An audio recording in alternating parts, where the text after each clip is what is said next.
Welcome to the Old World Fanatics, your Warhammer fantasy podcast to quench that hobby thirst for all things the old world. I'm one of your hosts, Gummo. I'm joined by Andrew and Josh and the master of hobby himself, DannyPaints. How's everyone going? Nice. Good. Great intro. Good.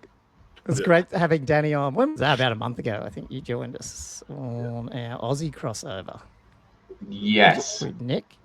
You're basically the core dwellers these days, isn't it? Everyone else is AWOL, and you're the only one in town. We're the ones that like insulting each other in public, if that counts.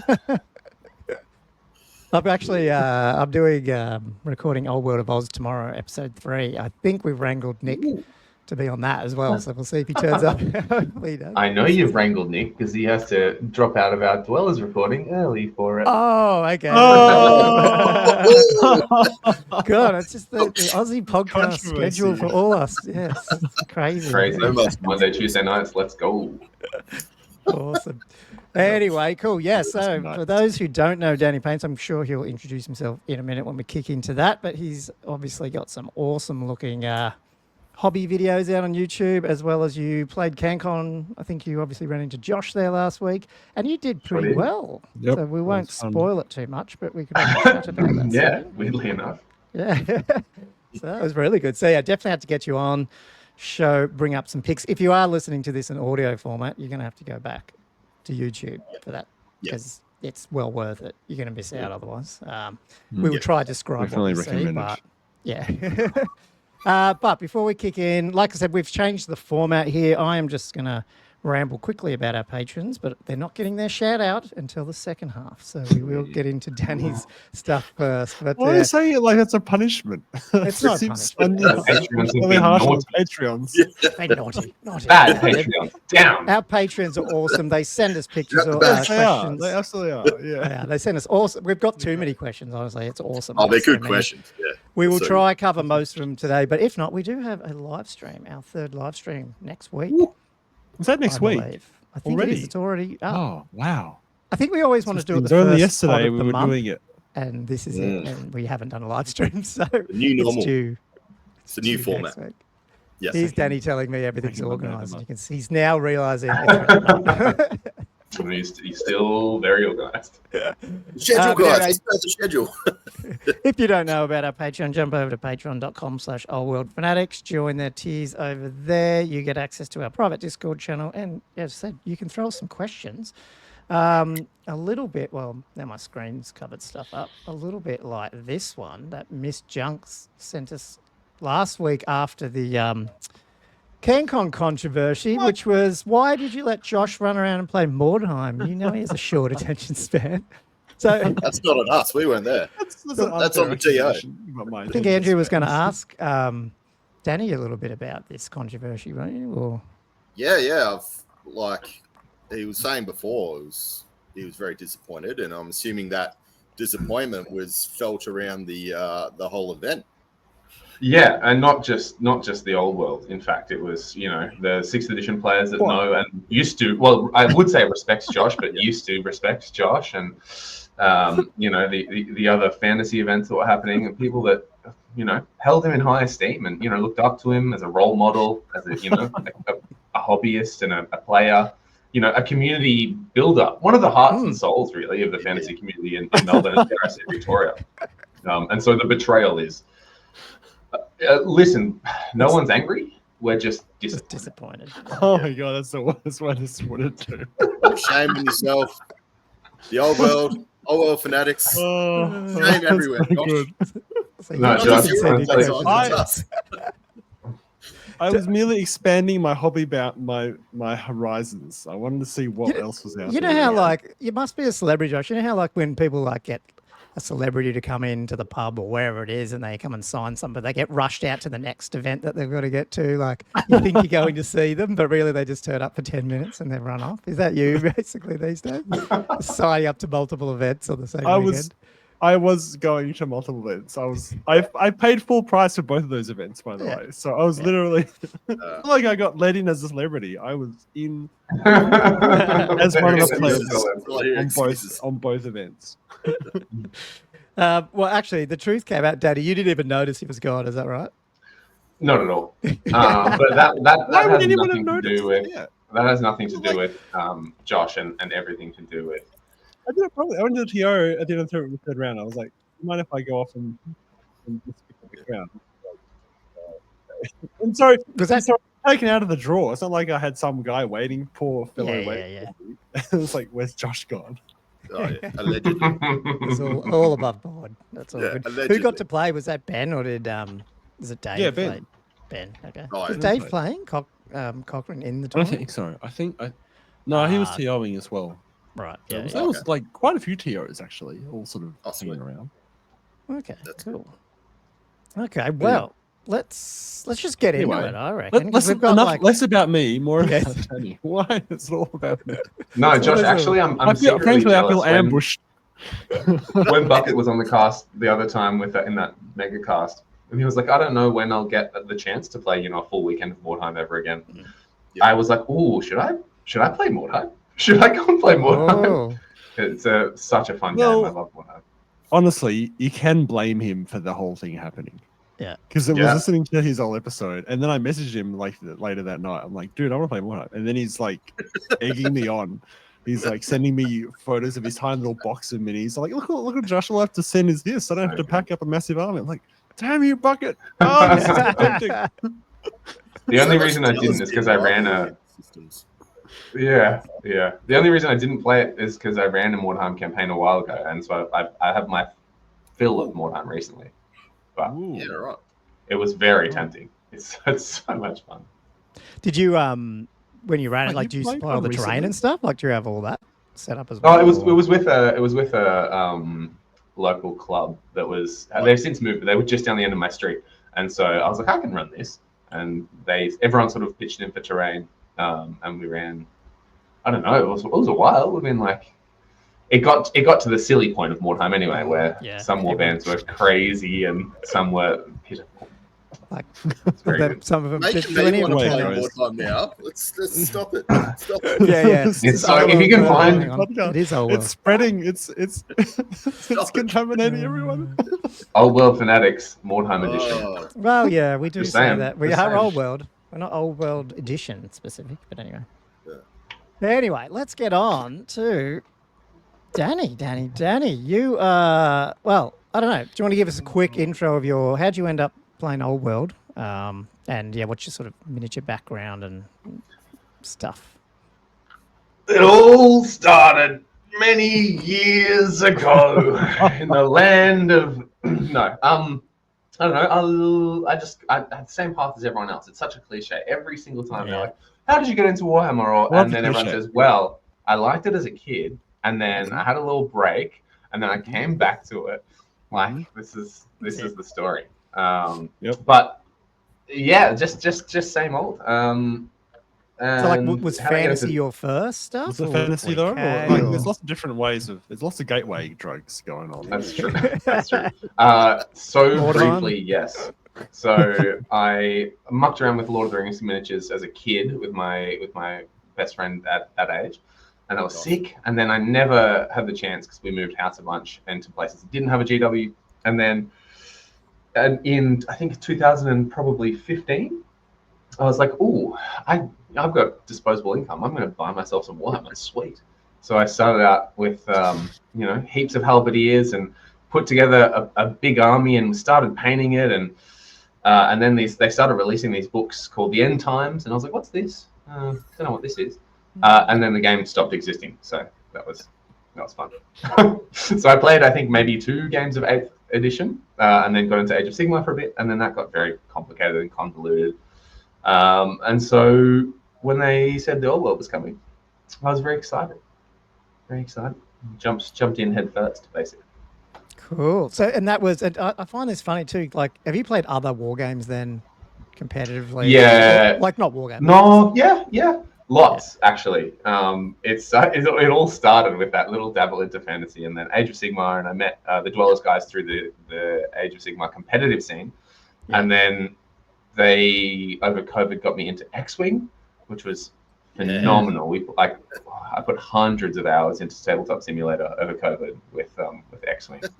And then that sort of, I was like, I want something else small and skirmishy. And so I went from X-Wing when that sort of died and got killed off by Asmodee into Infinity, which is I still think the like King G of miniature tabletop games in terms of complexity and just pure nerdiness. Yeah, That's a game that if you want to play competitively, I feel like it can be your only game. Like you need to have such a broad and deep knowledge base of everything in that game to even sort of make a headway in it. And then after Infinity, I sort of slowed down on the wargaming front. Played that Mordheim campaign, and then we were all by that stage G'd up for Old World, and that came out, and there was frolicking in the streets. That's awesome, man. I'd always wondered how your intro to Dwellers happened, because it feels like an either really good idea to play, like to learn against those guys, or a really bad It's idea. not. It's horrible. It's horrible. It's the worst. How did that even happen? It was CanCon, actually, funnily enough. I got my army together, and I convinced my housemate that we should definitely just go to Canberra, because I've been listening to the podcast and stuff, and everyone was like, go to CanCon, it's so great. I was like, this is a drive away, we can just drive to Canberra. And traveled up there, and then on the Friday night there was a big get together at that rubbish trailer park motel thing that all the AOS guys stay at. I bumped into the Dwellers guys, and they're like, oh, you should come on our podcast and talk about painting. And then I went on it for one episode and then never left. So that's awesome. Watch out, you might have a after this. How did you Monday nights 9 p.m, right? Were you painting? How did the painting come about? Given that obviously you did touch it for, I'm assuming, into AOS, but then X-Wing. I mean, you don't paint. Does anyone repaint stuff in X-Wing? Or they do? I do. Okay. Cool. X-Wing was good because I didn't have to do any of the painting, so it's just joy. But I did some really fun, really intricate paint jobs there, and a custom converted Millennium Falcon, and got into circuitry and stuff, and made a glowing engine lights. It was really cool. Who was your faction? Your favorite faction in X-Wing? Controversial. No, I was a Resistance player. Yeah, so I was flying Poe Dameron around, and boost rolling everywhere across the whole board. It was a lot of fun. But yeah, the community just sort of fell apart. That game spent a long time in limbo, and then didn't really ever get picked up properly by AMG. It's a bit sad because it seemed to be going really good. I bought it, bought 2 boxes and a bunch of stuff. Played one game, and then I don't know, didn't play it. But when I was thinking about playing it again, it sort of just disappeared. I was like, what the hell? Yeah. Really satisfying game to play competitively, but they really sort of bungled it basically, and then no one bought it, no one was playing with it, and they just discontinued it. It's a shame. Yeah, okay. But you've always been doing the paint, so I don't know, maybe we'll cover that in a minute, because actually I want to get into the army and all the painting, and we want to talk hobby really. That's where I wanted to sort of go to. Do you want to cover your CanCon list? I find it really interesting. Obviously you play Empire, which is cool, and it's obviously seen as a pretty challenging army to play. And then not only that, it's 2,400 points, so there's going to be some big gribblies. You could take 2 stanks, so that was good. How did you end up going without blowing the lead? Actually went pretty good. Surprisingly so. But I can't take any of the credit realistically. I was in the doldrums with Empire before the event, because I played a practice event and another small event in VK a few months ago. And I was like, this faction sucks. It's so hard. It's a struggle all game, every game, and nothing that I have is remotely as good as anything that my opponents have, and it's horrible. And so I reached out to Empire Jesus, our Lord and Savior, ASB. And I said, is he going to say and I said, because he has up until the week of the CanCon weekend, had a very good record with with Empire. 10 wins, 1 draw, no losses. And I was like, oh, that's crazy. What are you doing? What's going on here, man? Give me the secret sauce. And he most certainly gave me the secret sauce. Just a bunch of stuff that I hadn't really thought too much about. Like I was aware of it, like with the. I don't know if you want me to go through what the list is and. Oh, a little bit, yeah. Like the listeners will. Yeah. There's just a few wombo combos that they feel you have to really lean into them, and they feel really limiting, but they are actually quite powerful if you play them well. But it's still like. And it's actually the most fun. I think I attribute like doing as well as I did in the event to how fun the list is to play because like, and I saw someone post on, is it in the Patreon questions? There might be a Patreon question we could address right now. Come on. Okay. Now, see, this is where now I put him on the spot. I don't. Josh puts the questions in. there's a Patreon question down the bottom, which is about: do you think it's boring to play and it gets repetitive because it's just countering Death Stars? Oh, yeah. Hang on. That's Sean. Is that which Sean? I saw Sean's when you sent that through. Let's whack that question in the bottom of the screen. That's going to happen in 3. Which one is it, Josh? Which 2, Sean was it? Oh, okay. Got it. Hang on. There we go. So Sean says, and then not a podcast question, but a discussion for the group. Does Old World provide a depth of tactical choices? I'm starting to come to the conclusion while setting models. First half of the thing. Right? Oh, you're kidding. It doesn't take it all. Hang on. The models, and then... We'll just wait in silence for the second half of the question. Give me the While he loves the setting and the models... You'll need 3 of these. The game is a bit boring in a way 6 wasn't. Is this because almost every game comes down to the countering overpowered Death Stars / Dragons while preserving points? Would either points balancing or etc. You get the point of the question. Or scenarios be a solution. Yeah. There you go. And so I wholeheartely disagree with this because I think it comes down to your list design and how there's so many ways to approach playing the game, and how ASP sold it to me when I was like, what do you do, man? Give me the secret sauce. He was like, it's a avoidance list. It's a points denial avoidance list, and basically run away the entire game, which is very difficult when you have 2,400 points lined up opposite someone else's 2,400 points across the whole board. And so it's finding like avenues to flee and places that you can be where you can't get caught.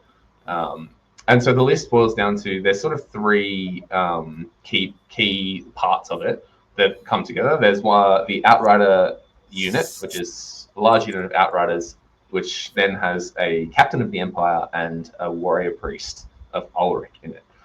The Warrior Priest of Ulrich gives the entire unit multi-wound 2.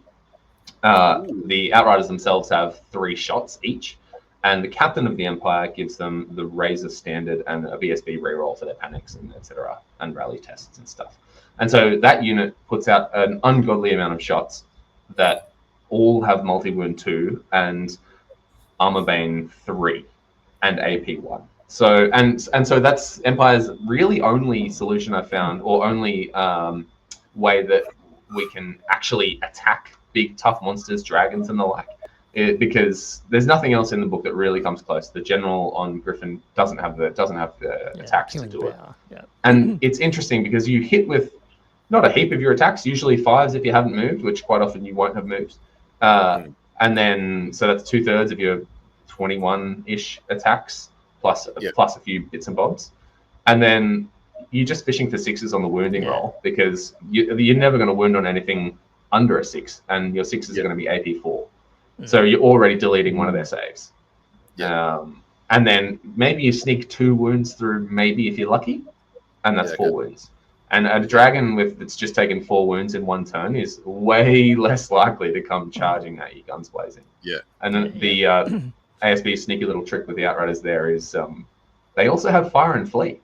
And the multi-wound 2 stays for an entire battle round. So I'm going to be standing and shooting and running away and multi-wound 2, so I might sneak another 2 or 4 wounds through, and you've only got a couple left. So that's it's such a powerful unit, but it's so like it's an eggshell. You've got to protect that baby. And then the other parts of the list are the Halberdiers, which is hilarious to say because infantry suck and state troops suck. And what you're forced into there is taking a demonology level 4 with the Lore Familiar so that they can fly. With Marching Column, your halberdiers fly 39 inches with the other demonology Spell spell. up the +1 up. Yeah. Whatever it is. With a 4-wide unit of halberdiers, if they want to wheel 180 degrees, that's 12 inches of movement. So you can fly 24 inches and wheel 12 inches and have 3 inches to play with. And sit behind someone. And then they have a really tricky choice because halberdiers, when they're buffed up by a demonology mage and the priest of Sigma are in there, can actually do some damage. It's that's what no joke. +1. They have the +1 attack, +1 weapon skill, +1 something else. Yeah, so there's the 2 demonology spells and the priest buff, and if you get the 2 good buffs off, you charge. Yeah, so what you want is the demonology wizard to give you +1 attacks, strength, and AP, and then the priest to give you re-rolling ones to hit and wound. And then if you get the +1 movement, initiative, toughness, that's a bonus. But otherwise, you drilled out wide when you charge, and you're rolling you can go 9 wide, so around 14 or 15 attacks at strength 5, AP 2, Armor Bane, which is no joke.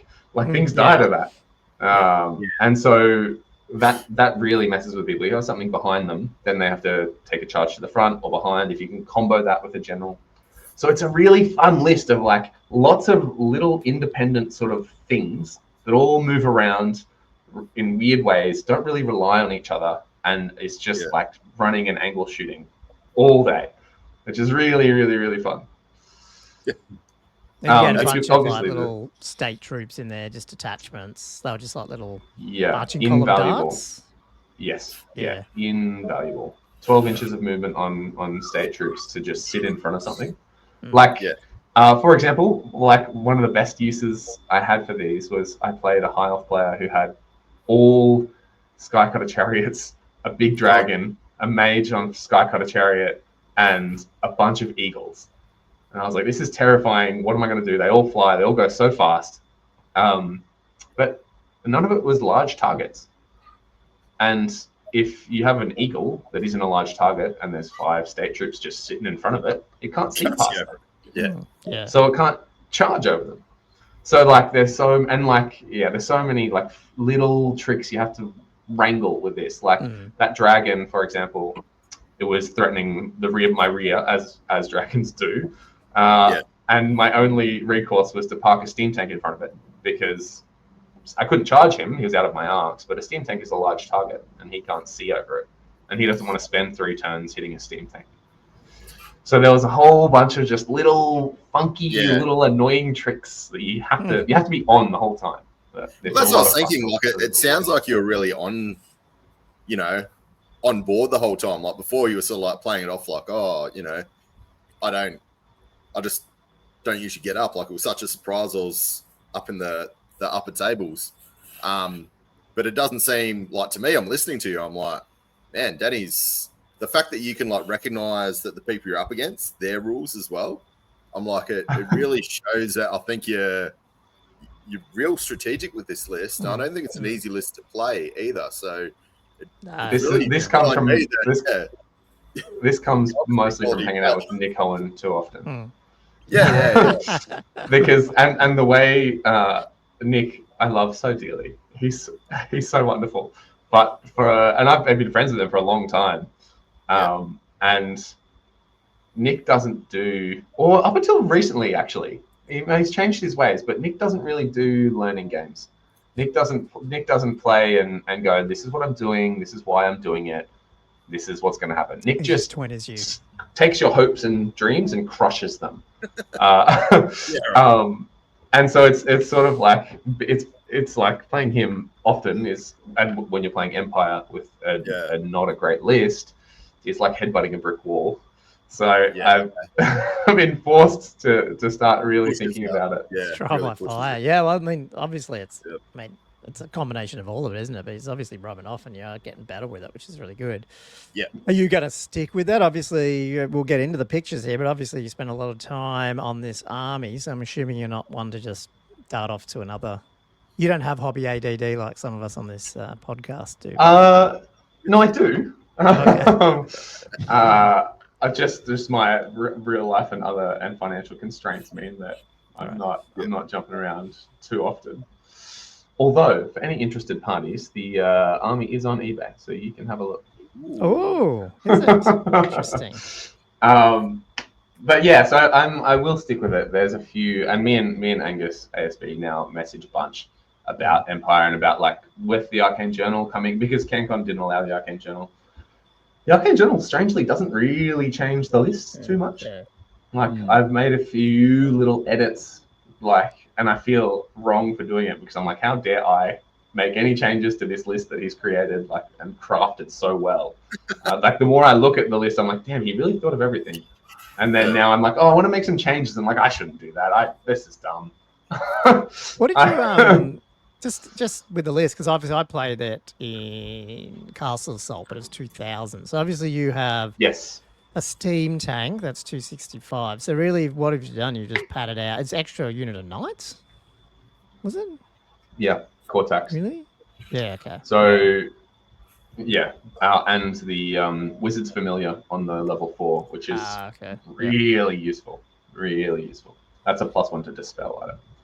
Yeah. We should have just got Danny on for a bloody Empire Tactics spotlight. Like this is it's not. Well, we need to do the thingy. It's so good. The Arcane Journal. It's not tactics overview, really. It's more like how do you play this one specific list. Yeah, but just the way you're playing and how well it's done. It's like, it's so good. Yeah, no, okay. So you sort of do get limited because the core tax brings that up, so you have to add an extra 100. Yeah. And then when you add that, you can't even do it. You can't even really add another Outrider almost to the point. You sort of no, not really. No, and I mean that unit gets kind of unwieldy. Like you've got 2 heroes in there, so and you're trying to models. keep the arcs. Yeah, I mean you need to be able to shoot. Yeah. But the 2 steam tanks is great because if you have one, people are like, oh, I can deal with 1 steam tank. I can ignore it, whatever. If you have 2. There's not a lot of armies that can deal with 2 steam tanks. Yeah. Like they don't do a lot of damage, but they just are annoying. You can't kill them. And then unless of course you're a Bretonian. Trying to kill them. Yeah. I was going to say that's what happened to mine. Mine's gone to a Bretonian. Did that to one. My obviously I've got my own stank being a newly playing Chaos Dwarf player. But did you don't find too many giant poison blocks shooting at the steam tank? I mean, I haven't played online, so like, I don't know if you'll see that many. Like, it would be a brave person to both invest the time and effort into painting 130 skeletons and then also putting them on the table in front of someone. Very brave. Yeah, I don't know. Well, I killed one the other day in our tournament, but that was what I say. I did 4 wounds through poison shooting with 51 night goblins, but I had to get Plague of Rust off on it, and then I hit it with 2 fanatics, and that's how I ended up getting rid of it. I think it was. Yeah, and like there's armies that can do it. Orcs and goblins for sure with like the -1 toughness or the -D3 toughness. Sorry, is so good. Like you could just drop a steam tank to toughness 4. So that's what I think I did. I think over time, I think I would have got that Plague of Rust with the shooting, and the next turn I would have hit it with the what's it called? Itchy Nuisance. Yeah. And also Nick's the first game I ran a steam tank. Well, no, the first game I ran 2 steam tanks was into Nick's army, and he set up a charge with his Chaos Lord on a horse or something. I don't know, whatever. And Chaos Lord had the Ogre Blade and 7 attacks, killed it in 1 round.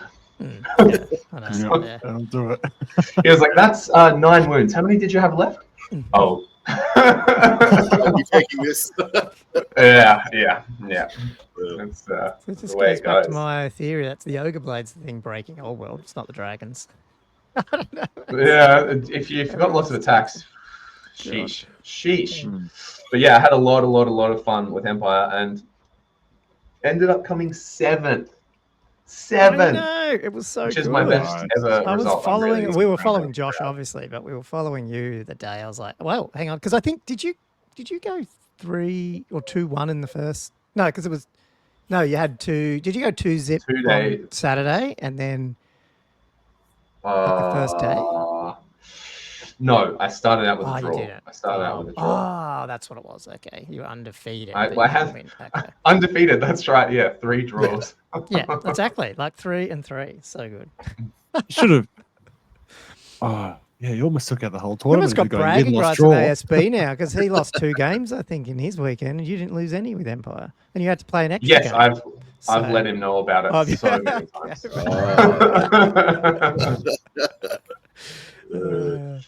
That's hilarious. Okay, cool. Also, Well, if you just go back to that list, Gomo, you might have to.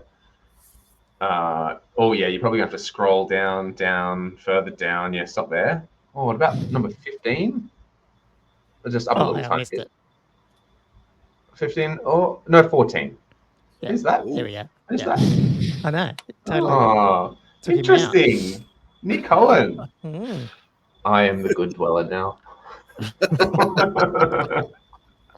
That's good. Anyway, but it was a really fun weekend. And I think I managed to scrape through with 303 with a fair bit of luck, and also by staying underneath the pointy end of the draw. Like starting out with a draw, I think really helped because there's Classic a lot of submarine. that I would have had. I swear that's Okay, what happened to me the other weekend. Classic too. I was submarine. just, yeah, I'd say it's you almost, Andrew, wasn't it? Like we 11-9 or whatever it was. Yeah. So you're just sitting in the middle, and then it's like, I didn't have to play all the good people. That's it. Not that the You don't people I wanna get a didn't 20. did play Start right the bad. 20, you're in trouble. We were just all, that's the way to do it. Unfortunately, Josh ran into the pointy end in game, whenever it was. Game 3, wasn't it? 3, Yeah. something. Who'd you run into? Tech Amanda. With your super optimized Pegasus list. Errantry, my non-Pegasus list. The guy James Goldie, the guy who Did took out you? the entire event. Yeah, he won the Axemaster, the Melbourne practice event as well. Yeah, he's good. He's a good player. did he? Okay. Yeah, right. Yep. I mean, he's Similar- just similar currently list. sitting at second on the Australian rankings, but I mean, probably only because we're taking the whole, we're doing rankings right back from the beginning of Old World in Australia. Like, I think if you took the last, say, 12 months, he's probably up there now because I think Patty might have got some really good ones early, so she's able to keep Copped that a- lead, which is good. Copped a beating in the second half of the tournament, though. Yeah. So Ran into yours truly, Nick Cohen. And that's never good. Never good. Nah. Nah. Yeah. Oh. Yeah, Yep, after well, avoid after I him, so- lost to James, I spat the dummy and went and played more time for the rest of the afternoon. What it look like? Reasonable. Fuck this game. But Hit it. let's excuse me. Let's actually get into the visual side of things because it's DannyPaints for a reason. I'll bring up the army. Let's talk about the army, but then we can go into like hobby stuff and we can contribute a bit as well in terms of questions that people might have and stuff. But your army, I'll go back to. So hang on, no, I did it in order so I didn't spoil the fun. That's right. So it's obviously Empire. Is it Nuln? Is it like it's all black and Yeah, Nulnish? I heard a rumor that Nuln might be part of the Arcane Journal back when I started this army 12 months ago, and it just was lucky that they were. But yeah, the Nuln card scheme. Yeah, no, it's awesome. And the freehand on on that banner's cool. But then we get we'll talk about the basing later when we get a bit clearer shot. But that's interesting as well. There's your flying halberdiers. What does this say? Land. Im Landau, which if you're a true Empire stan, you will notice is technically a Reichland banner, which I've just shoehorned with my Nuln. I thought it was an Empire player. I am. That's ripped straight from Uniforms and Heraldry of the Empire, which is one of the best books GW's ever made. I've got the PDF of it, but obviously haven't read it enough. I need to study more. Are we going to zoom in on the, or is this going to be later? The muddy. Yeah, well, I can't actually zoom on the ones I got here, but it will come up. Yeah, we'll talk We've about it. got the low res images. Yeah. It's pretty evident. Lovely. What is that? No, well, you can see it a bit there. Well, we could talk about it. It is So here's so some of your good. little It is so militia good. dudes or whatever. But look at this. What is that sticking up from the bases, Danny? And Just where the hell did you come up some with little that? raindrops. Just some It's raindrops. so good. It's I Um, love it. So awesome. Yeah, I'm so stoked at how that turned out because it was a bit of I don't know, it wasn't a huge risk. I obviously did a test base first to make sure it worked. but yeah, it was sort of an evolution of like a really long, like in a lot of ways, this army is a product of everything that I've done up until now in my sort of Warhammer and armies painting journey, where I think my first ever YouTube video was muddy bases, how to do muddy bases, which is basically exactly what you see here, with just some puddles in them, and I had some tufts in them as well. Yeah, and I then, saw that. You referenced your muddy base mixture video. Yeah, it's an old video now. It's probably Yeah, horrible. I yeah. haven't watched it. I haven't watched it in ages. But then I like, and then like the next step of that was like, oh well, I want miniatures that look muddy and dirty, and so I started using oil washes, which are prominent across the whole force. And then I was like, wow, the bases are kind of flat. If they're just the mud and the puddles, they don't look particularly interesting. And the models, because they're dark, don't really pop on them, so there's nothing really to look at. And I was like, oh, what sort of environment? I was like, do I do plants or like grass? But they're walking through mud, so there's not going to be any plants and grass. It would be really cool to do like rain, but how?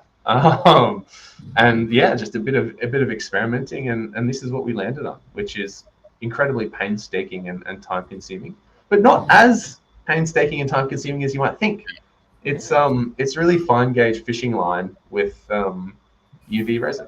And So for the guys I just- at home, it doesn't. Sorry, the guys listening to the audio, and the it audio. doesn't look like rain coming down as such. It's like the plop you get off like a puddle.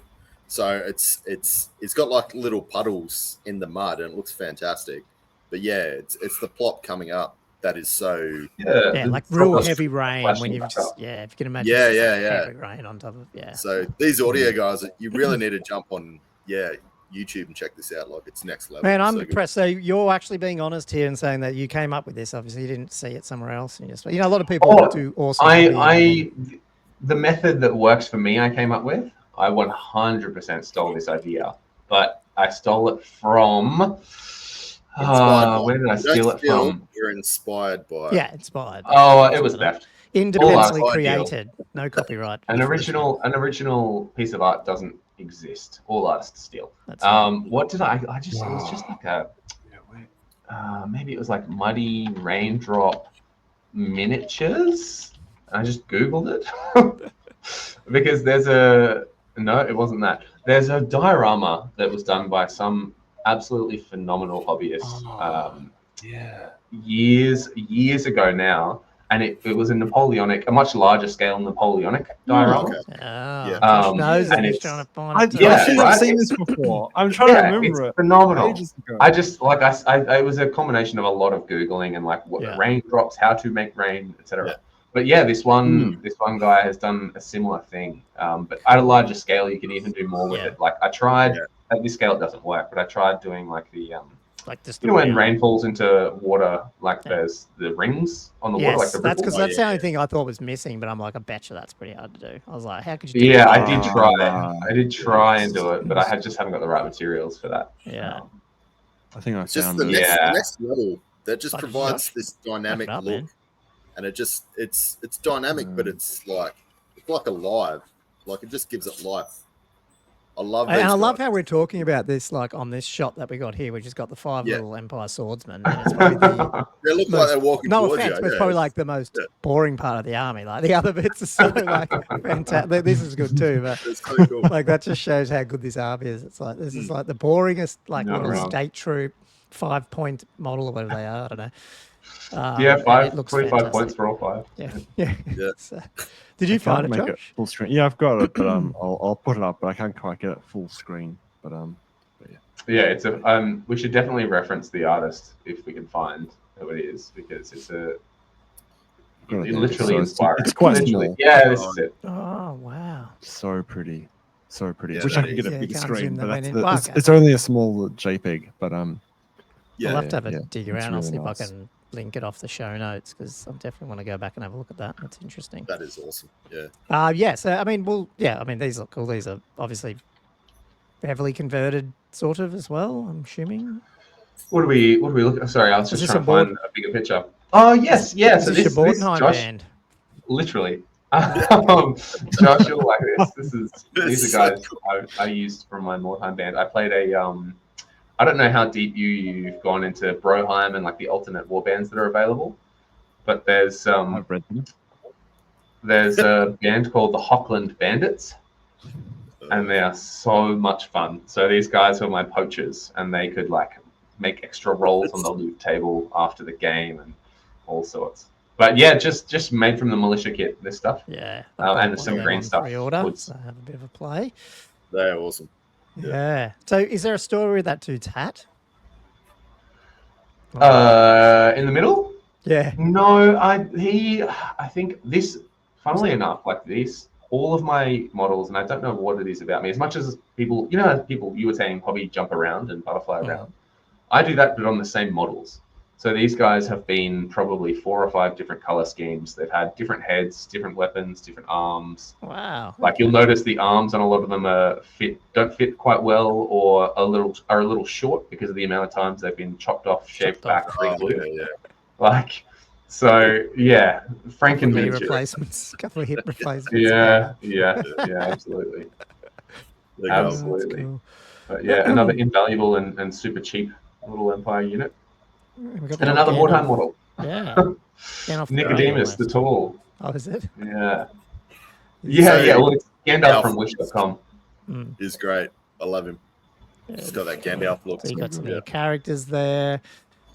Here's this Outrider unit, and I guess this has got. Oh yeah, there's the Priest of Ulrich. Oh, that's okay. So that's the one that's actually for sale now. Okay, so you've had that. Yes, figure yeah, hanging you around. can just Yeah. grab him, Yeah. pick him up. He's pretty fun little wolfy looking guy. But yeah, they do a lot of good work, these Outriders. Mm. What's your So- thoughts, Danny, on the horses for Empire? Are you not a fan, or As in these horses or these ones? wow? Yeah, the older style. But yeah, well, they're both older, aren't they? Yeah, Well, these aren't as bad, I reckon. The Pistolier ones. I don't Oh no, mind sorry, these not the Pistolier, the characters of horse. the old school. Oh, sorry. Yep. No, yeah, the Pistolier's horses are fine. Sorry, the characters. I hate the Pistolier horses. I hate them so much. Oh really? I detest them. I don't know why. I hate the Pistolier models. I hate the Outrider models. I hate painting them. I don't know. But don't get me wrong. I'm really happy with the finished product, and when I've done the unit, like I'm stoked at how that turned out. But for some reason, those horses are so painful. I don't know why. Maybe it's the little straps on them. They're like a little bit sort of gluggy, detailed, like not really sharp. I don't. And the Outrider's legs are weird. Yeah.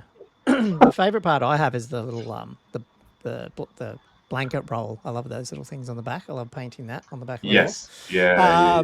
But yeah, the like all GW, I reckon that back here the ratios are slightly off sometimes. Even like these horses are a bit, I think it's their legs are too short or something like that. But then you obviously go to some of the other ones and they're all out of whack, or they're too tiny for the people that are on them. And but I mean, it's the error of it's the error of where it is, I guess. And then Andrew, the Empire horses are tiny, little ponies. I don't know. It's interesting. Like I would have loved to see the kit get an update, but at the same time, they're iconic. You know, like the silhouette is so recognizable, and so recognizably Warhammer. So I don't know. Yeah, and the older guys, like I don't mind some of the older stuff, like some of the older elf stuff, even though like the stuff's 20 years old.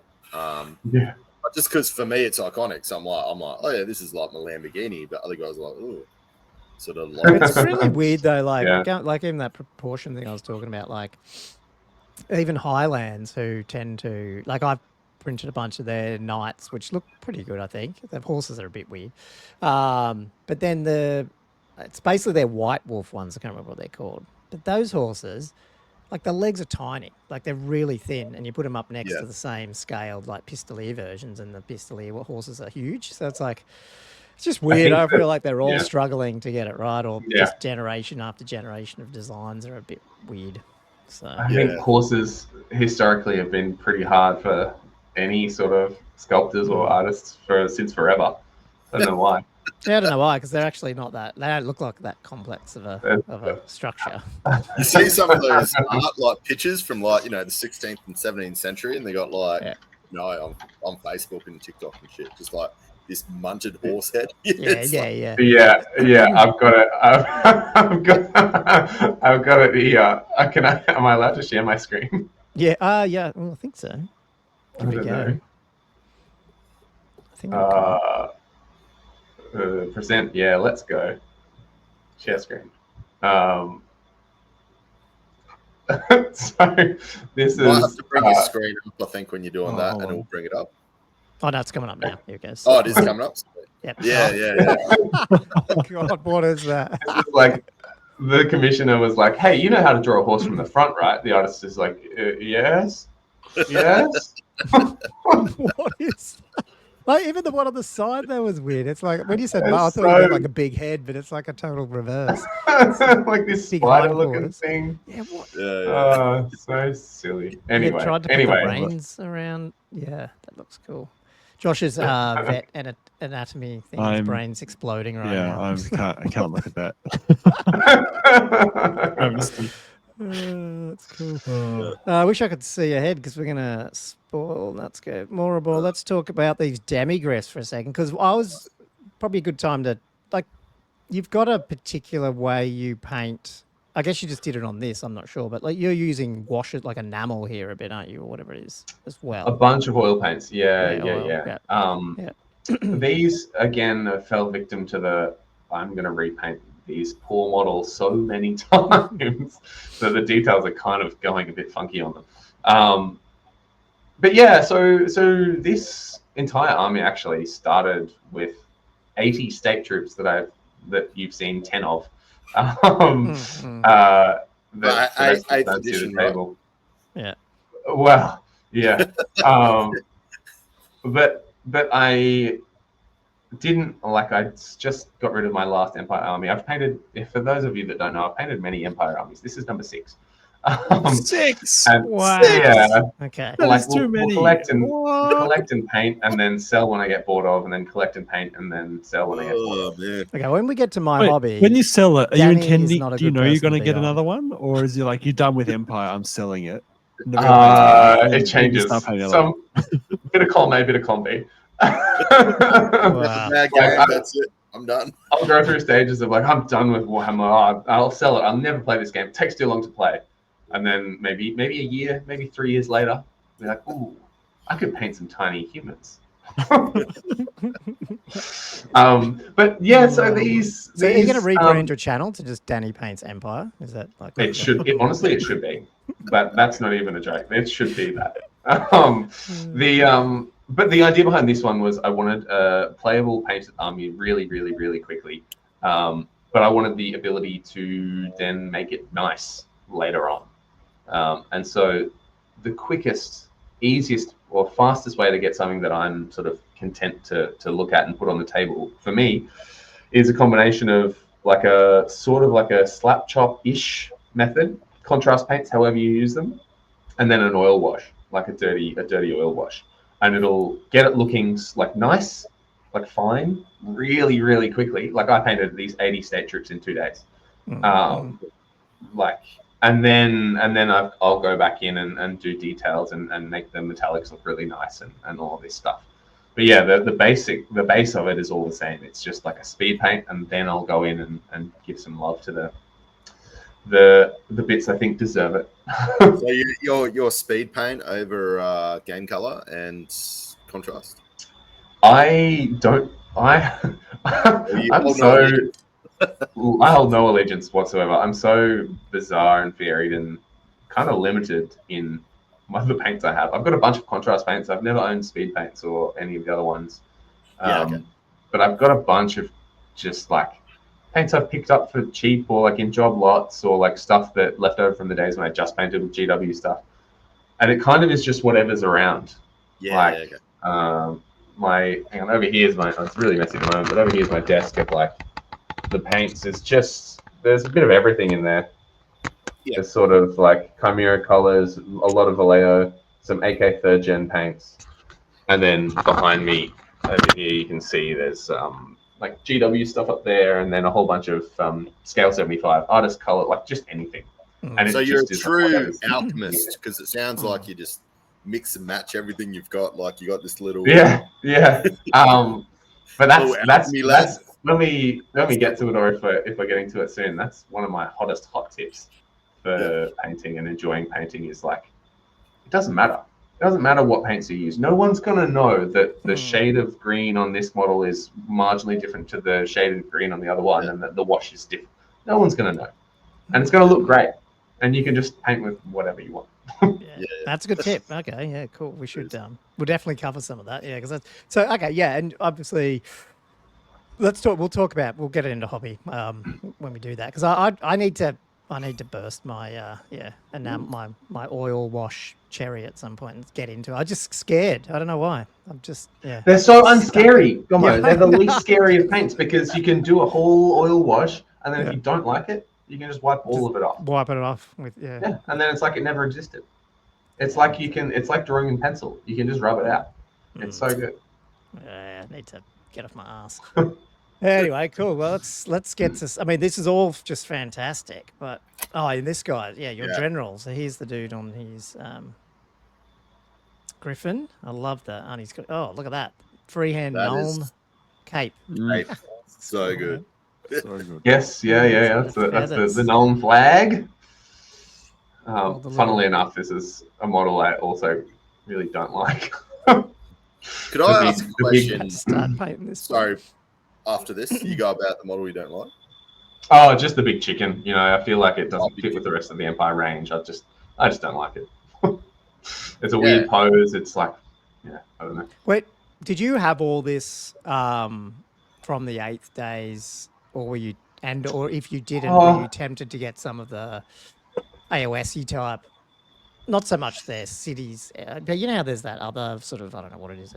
I guess it's not a griffin, but they got some other Empire-y looking griffin looking bird. Yeah, chimera looking things. Yeah, I like this. They've just released one for the Stormcast, which is phenomenal, which looks very much like a griffin. Yeah.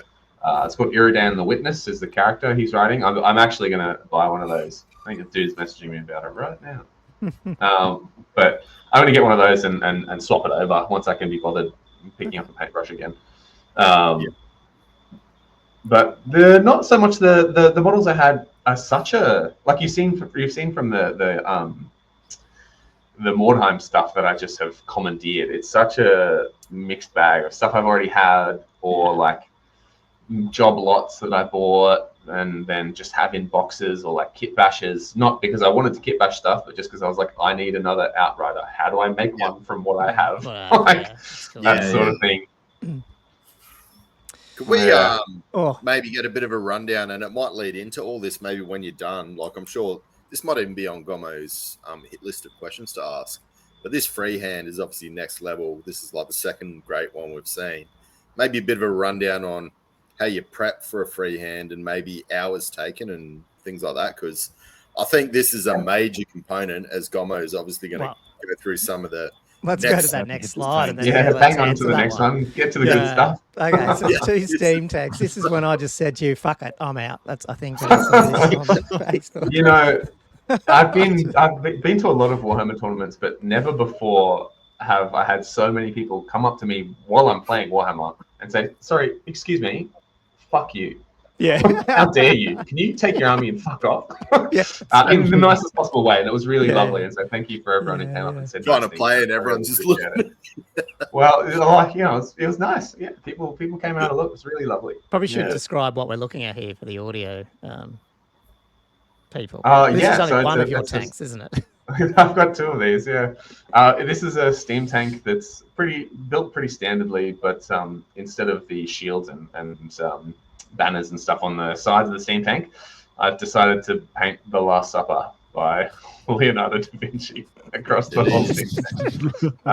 And does it go around the other side commander, too? I couldn't tell. Yes. I'm assuming it does. Yeah, it does. Yeah. Oh, goodness. And my favorite bit of this, which maybe is not noticeable or so noticeable, cannon's coming out of Jesus' head or something. No. The cannon's coming out of Jesus' head. And then instead of a steam tank commander, I've got a little Leonardo da Vinci model. So the only thing missing here, not to get political, then, is like an American flag hanging off the back of it. Then. Yeah, Sorry. pretty much. No, I did wonder about this when I was picking it, because this was the second one I did. I did the other one first, and I was like, So it's no a little wonder. bit I think I religious-y. messaged you and went, "Is this double stank then for CanCon?" And you went, "If I can get the second one done." So you were probably. I didn't know you were painting fucking Leonardo's. The Last Supper. There's nothing wrong with the Steamtank Yeah. of freedom, Gomo. There's nothing wrong with it. That's right. That is fantastic. Guns That for would actually be a Jesus. very Yeah. fun Steam tank Destroy with the our American flag. So you got the first one. Was it Golden Guns? Yeah, the first one. This is where it all started. Was I was building the Steam tank. I bought it and I was like, I want to put this on the table, and I really don't like the big clunky shields on the sides. Yeah. And then sometimes the little voice on my shoulder. There's creatures on my shoulders, and the devil on my left shoulder said, "You should put the Sistine Chapel on the Steam tank." And then the devil on my right shoulder said, "Fucking do it, you pussy." And so here we are. So it's for the audio listeners. It's got everything. Yeah. For the audio listeners, the Steam tank on one side has the creation of man from the ceiling of the Sistine Chapel, and on the other side has Saturn Eats His Son by Francisco Goya, which is a painting that he did in madness on a wall in his own house, and they only found it after he died, and they took the wall down. And I did not. yeah, insane stuff. It's a really, like, if you look at the actual painting, my version doesn't do it justice, but if you look at the actual painting, it's quite confronting for such a simple and it's really weird. Okay, I'll have to link that one. But wonderful piece of art. So, like, I mean, I don't know if I've got any other. No, it's just your army shot. So, like, yeah, I mean, answer the question, I guess, that Andrew asked, and like, because obviously you freehanded this whole thing. Obviously, you were into art and painting outside of models, sure. Yeah, to do this a stuff. little. I did, like, in high school and stuff, and I do occasionally 2D paint, like a full like normal scale, I guess, non-miniature. I always want to do more, but then I get sucked into painting toys. So Yeah. I don't know. You can buy But the toy. well, yeah, that's right. Yeah. But in terms of what did you ask about, Andrew? More like the time taken and stuff? So the preparation, like when you're coming up saying, "Oh yeah, Yeah. I'm gonna have, God outstretching to man," or I don't even know what Michelangelo's Sistine Chapel painting is meant to represent, but it is God obviously reaching out. Yeah. But what's so you think of it, obviously outside of the thought of how you come up with it and how that inspiration comes out, but how do you take that inspiration and I want to paint this actual picture into actually putting it on the mini? So obviously the preparation and the painting part. Yeah. There's sort of a process for it. And this is a thing that anyone that's a real 2D visual artist is just going to be like, this guy doesn't know what he's talking about. But this is one of the things that I've got from, or actually, hold up. This is the best thing in the world. Hang on. Get some visual representation. Yeah. So do you know Dinotopia, Andrew? Yes. Yeah. The guy that painted that is James Gurney. And this is magic. Yeah. This book is phenomenal. So this is sort of, it's just such a wealth of information that it's not really, or you can sort of directly apply it, but it's just stuff to marinate in your brain. But one of the things that he talks about and a lot of visual artists talk about is breaking things down into just the basic shapes, like the big shapes. Because if you start really small, you're going to get things will be out of whack and out of scale and wrong and look strange. So what I kind of do is I'll have like the Steamtank. I'll have the Steamtank like here, and my screen on the other side with the painting as big as I can manage it. Yeah. And then you sort of like squint your eyes so that you can't really see the details. Like I kind of like squint so that it all blurs together. Yeah. And then you're like, okay, so there's like the general shape of it is there's a circle up there, and there's sort of like a human shape, and then an arm and another arm and sort of a green bit and a body shape. And then it's just a process of like going in and refining that again and again and again and again and again and again and again. So like, And is this it all one- paint, and- or do you do any sketch first on Yeah. there, or it's just all paint? I do sketch, but just in really thin grey or watered Yeah. down, like some color paint. Doesn't matter what color. Yeah. It'll all get covered up. But yeah, so like this, I don't know if I have many. With this particularly, I was like, this came. This was like I had the idea and I just had to do it straight away, and so this kind of happened. I didn't stop to take photos, but yeah. So it just is like you block it into the big shapes and the big like bits of color and light, and you focus on what should be like, the value as well. So like you work from like your bright bits to your dark bits, or your dark bits to your bright bits. Yeah. In sort of at as big as you can manage, and then just break it down and break it down and break it down. And then the other invaluable tool is, if I can find them, maybe they've gone forever. Maybe I'll never make art again. Magnifying glasses. They've gone. Don't know where they are. I've seen that. Are they the headpiece one? Sort of, yeah. Mine are a little more slimline, but they do still look ridiculous. But particularly for the stuff on the far right of that picture, there's really small details. Magnifying glass. Yeah, it's really fun. And How many even then, times like you paint that picture? Like, obviously, it's not the first time. Yeah, I was Obviously, gonna say, it's- is this? Did you practice it first? Somewhere on? How just many times filming, would you? or- Yeah. oh no, I just sort of do it. No, just I put it down and then the best thing about paint, and particularly acrylic paint, is that it dries really quickly, and then you can just paint over it. So like, in no way did I land on this, what you see here, and be like, oh, that turned out well. Yeah. Like I was forever adjusting everything in terms of like the shapes, like the arms were in the wrong position, so I had to like paint that out with the background color and then paint it in again slightly different, and then the shadows around his neck and his sort of like chest muscles and all that stuff took me ages to get right. And it's just like going back in and coming back out and sort of look at just copying, really looking. And So how long did it get take? it right. Versus obviously the Steamtank didn't take as long. Yeah, this was surprisingly quick. This one were like maybe just an afternoon. What? What? Okay. I was waiting for you to say like 12 hours or something. Right? No, well, when I say an afternoon, maybe 8 hours.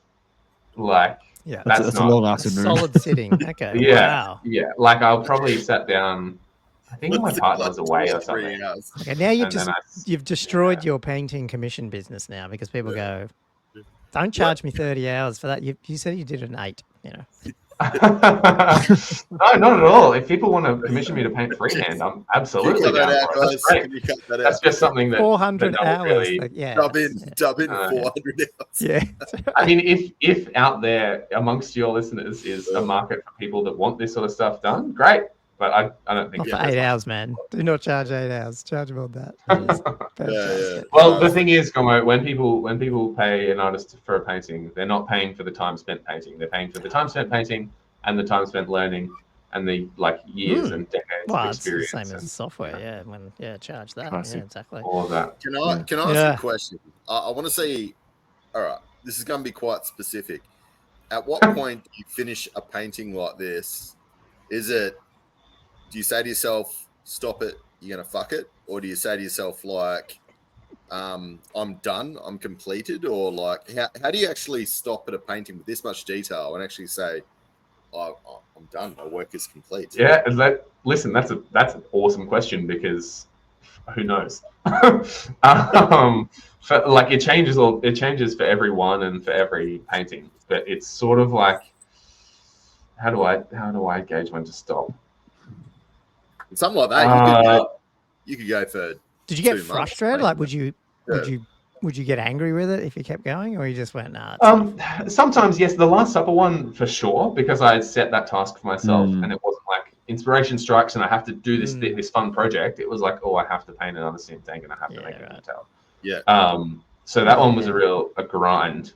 and because also that there's so many hands So and many faces. There's a lot more shapes. A lot of stuff going on. And everyone knows you yeah. have to get people right, or they look monk. Yeah. They just The don't look hands right. there. And Yeah. yeah. Oh, not. yeah. And let's just be honest. You got the Mona Lisa toward the top. We haven't even. I'm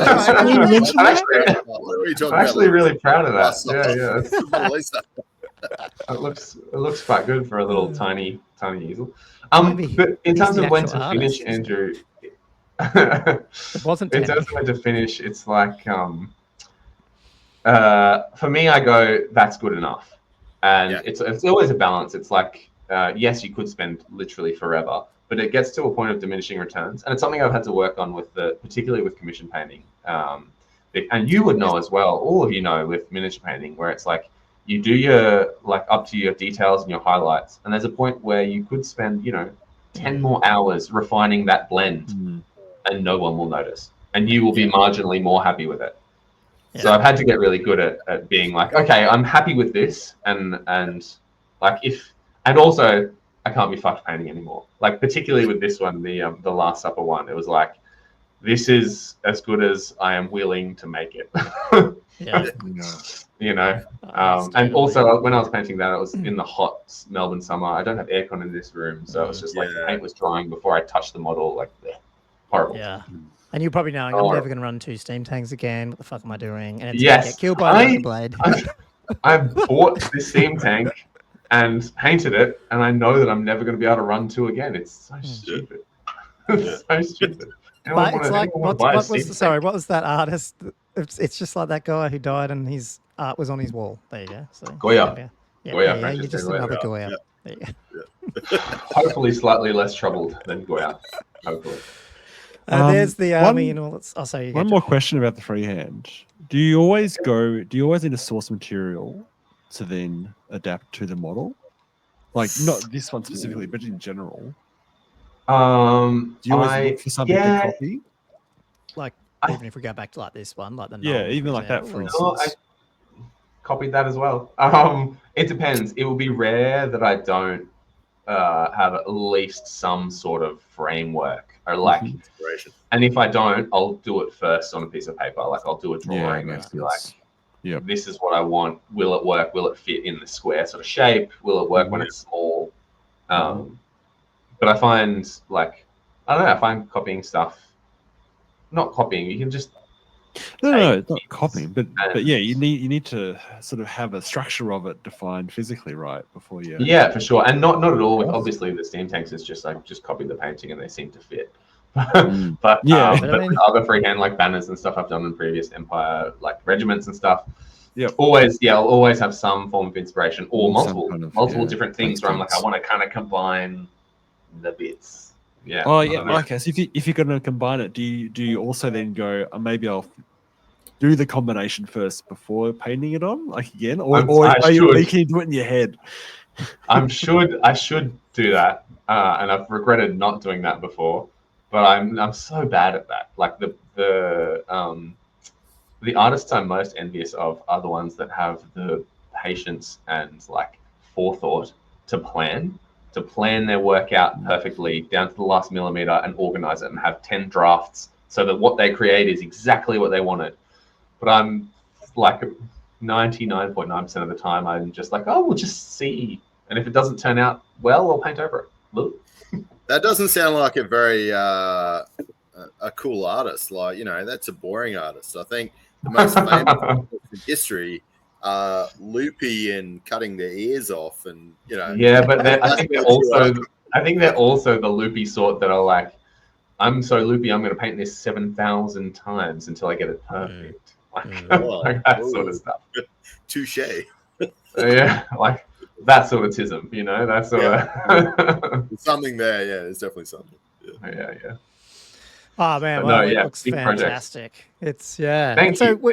It's on eBay. Is that army, or is it all your extra Empire, or what do you actually? It's this specific army and this project. If anyone wants it, it's wildly expensive because I valued it at the month. Go for a look. You don't have to link it at all. It's up on eBay because basically because I having a career change at the moment, and so I'm like, extra money would be nice, but it's also at a not ridiculous, but at a very premium price point, so that if it doesn't sell, I'm also very happy. I'm not actively trying to sell this. It just happens to be for sale. Yeah, but you'd have an hourly rate, obviously. Like, I mean, like most commission painters aren't there making hundreds of thousands of dollars every year. Like, obviously, they wouldn't. No, I dare say none of them are. yeah. But I mean, like, you know, every dollar's worth it. Even if you said like, oh, you know, this is $5,000 or something like that. I mean, at the end of the day. I don't know what it's worth, but like yeah, like just going through it, it's like I'm just saying, like a commission army usually looking at a lot of hours spent. Like, it's not. Yeah, for sure. Yeah. And I mean, commission painting is such a funny thing because, especially for Warhammer, because it's a hobby and people enjoy it, and so a lot of people are like, why would I pay for something that I do in my free time? Yeah. You know, it's also only anything is only ever worth what someone is willing to pay for it. You know, and it's like I saw a video. Commission armies. Well, good on you. Well, I saw a video of a woman who does knitting, and people will always tell her, "Oh, you should sell your knitting."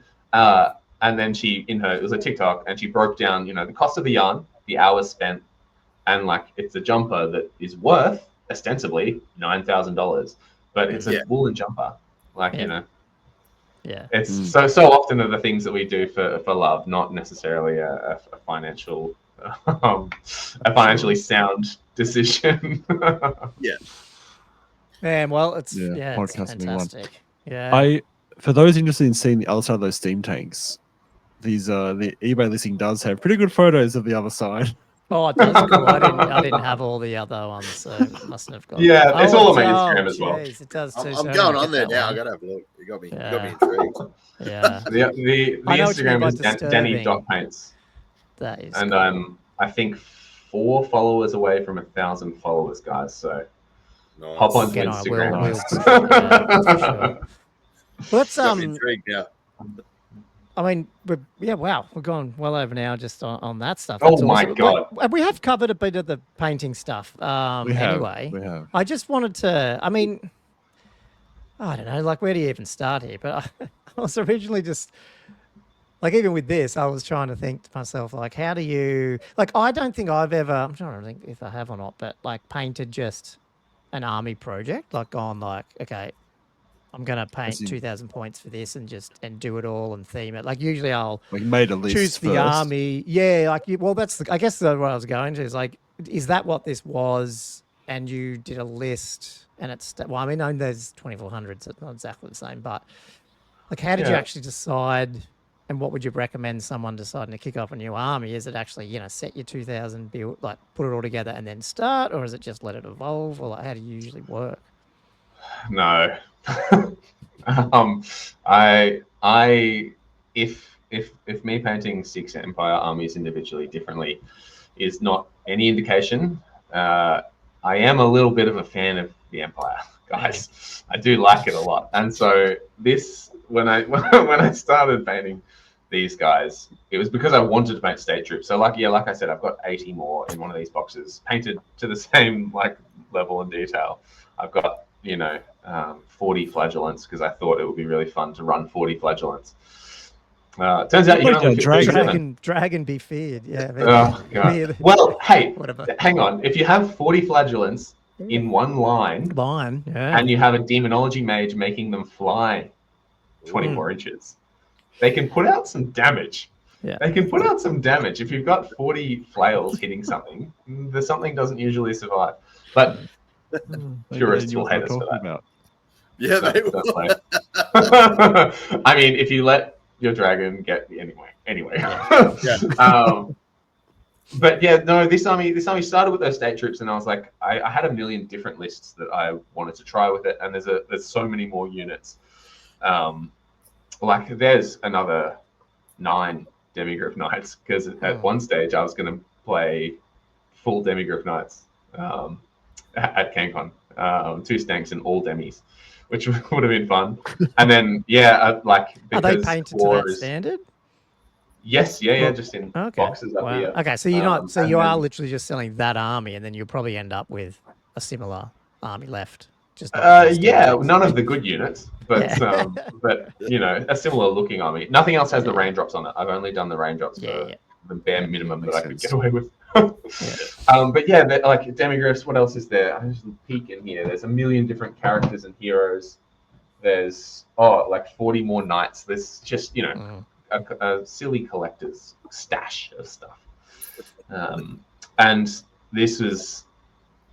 Yeah, I kind of like start broad and then angle in towards a list to answer your question. Because I guess the only closest I've done, and I think Josh, you've done this with the Slogo, is a Slogo where you might not have the end list in mind, but it's a list the whole way. Like it's an army the whole way, if you know what I mean. Like because it's 500 points or it's 750 and I find that, but I just find it interesting whether or not.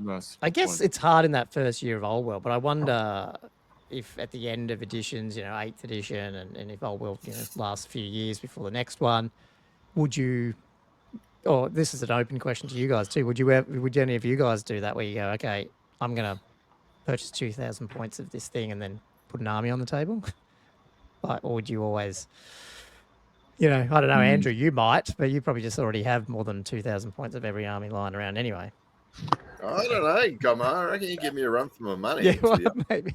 Yeah. Guys. Josh, and you just keep building Bretts, so you probably don't do that. No, well, yeah, I mean, you're right. The slow grows are a way to do it. And I think that's how I end up building most of the armies that I play, that it's not Brett's. Yeah, because you did that with Slanesh one, of course, as well. Yeah, okay. Let's, what about hacks and tips? Now, I can't remember, Danny, if you did bring up something. You brought this up earlier, but you had some tip. Did we talk about that? Or now I can't remember. Yeah, a little. There was two. I saw it in your show notes, and they're probably the two things that I'd touch on, and just in terms of like, getting stuff done and also enjoying your painting.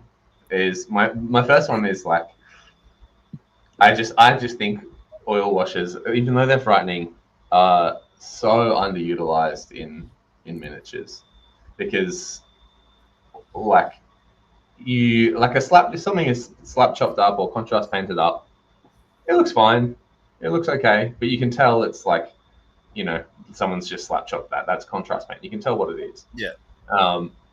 And one oil wash later, and it's got like depth of shadows and color and like a richness. And then what an oil wash also does is darkens the whole model. More so if you put it over a matte varnish as opposed to like a gloss varnish, but it darkens the whole model, from which you can then build up. Like, so this army is quite dark, realistically. Like it's mostly black-ish. There's not a whole lot of super bright color, but it still stands out because then in the parts that I like have brought up, the contrast is so much higher. Yeah, like the like that gold, for example, shines so brightly because the rest of the model is also so dark around it. The state troops, like if you looked closely at them, you'd see the bottom half of them isn't really painted. Like I've kind of just left that. I haven't really highlighted it. And then I've highlighted up just the top half and the skin and the eyes, like the faces and hands and stuff. Yeah. Okay. So that's my hot tip number one. But my overarching sort of philosophy towards painting is that it's like it doesn't really matter. That's like it, like I think it's really, people get really hung up, and it's easy to get hung up on a system or a method, and you learn one method of painting and you do it, and quite often of people of our generation, dare I say it, it was the GW, base layer highlight, or base wash layer highlight, which is exactly what GW wanted it to do, which was get anyone at all painting model to a nice standard super quickly. But like, you can not do that, or you can do it in different orders, or you can use different paints, or and if you change halfway through something, no one's going to notice. No one's going to, I don't know. No one's really going to be like, oh, that one looks different to the other 5 red dudes in your unit. I'm like, no, it doesn't matter. Just have fun with it. There's a guy who plays Infinity that I still keep in contact with, who's just recently been messaging me a bunch about painting. And it's so rewarding because he's having so much fun. And like he'll message me. I got a message today where because he had some models, he bought some models of me that were sort of half painted. And he messaged me today being like, "Oh, you did this with it, you sneaky bastard!" Like, "Oh, I didn't even notice." But he's having so much fun just like trying different stuff and being like, "Oh, well, what if I, instead of gray over black, I just go blue or like a blue gray and just make it slightly more interesting, but like maybe it's blue, but yeah, I don't know." That's my philosophy. Either sound like a really dumb question or maybe it's not. But when I got back into 8th, so I hadn't played. So I played Warhammer in like 3rd, 4th, 5th, and a little bit of 6th. So like, and then I went to uni, and then I didn't. And so all my armies up to then were painted with probably, I don't know, 30 different Citadel paints plus crap you'd buy from a cheap shop. Like I didn't have the money, like everyone else does. Yeah. And then I came back, started playing in 8th, and the whole, like, I joke about this. I've brought this up on the podcast before. Like, I went and bought 8th edition rulebook, and Empire were out as well because it was right at the beginning of the edition or close to it.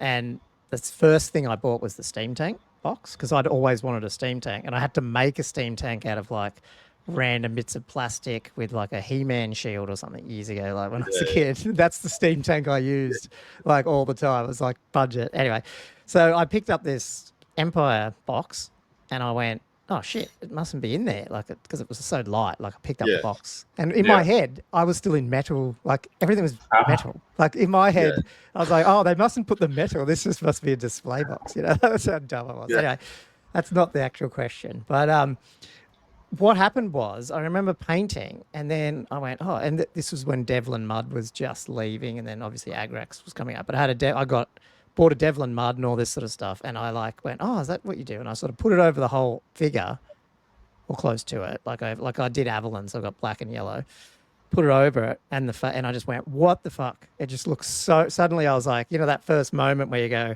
you'd never washed an entire figure before. Back in the old days, it used to be just like goblin green and yellow and shit.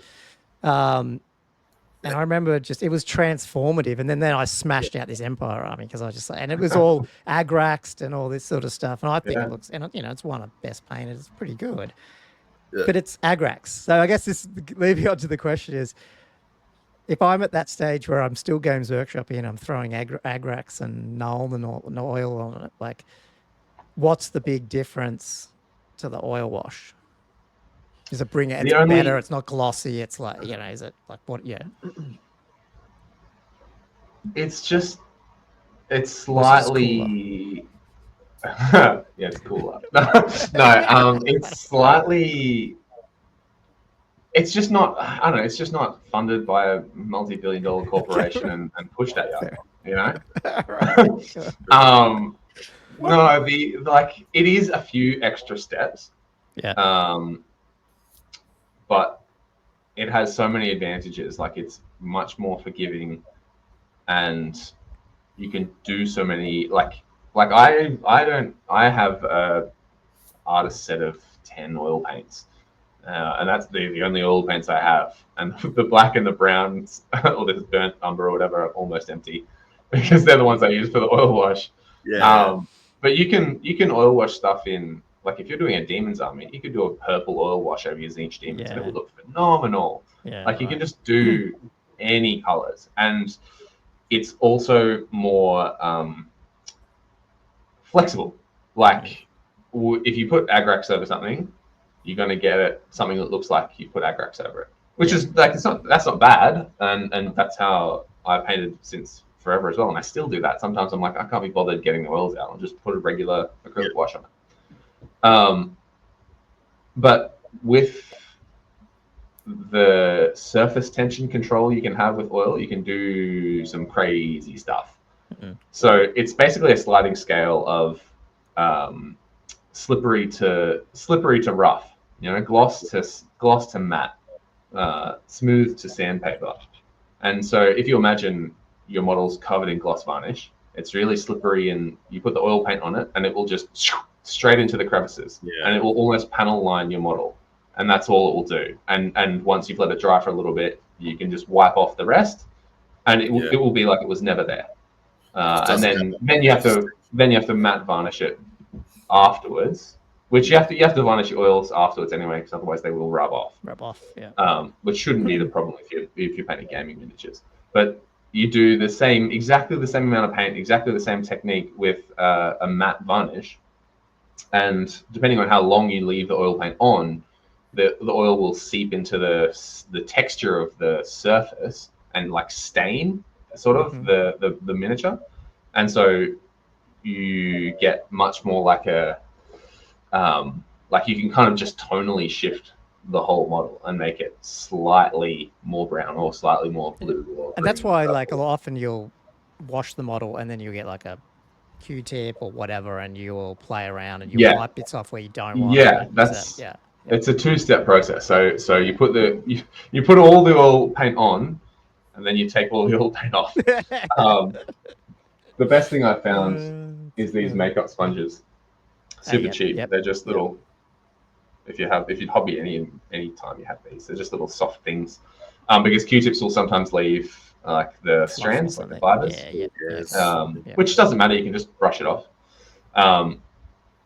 But yeah, like, and they're so like, you chuck an oil wash on something that's varnished.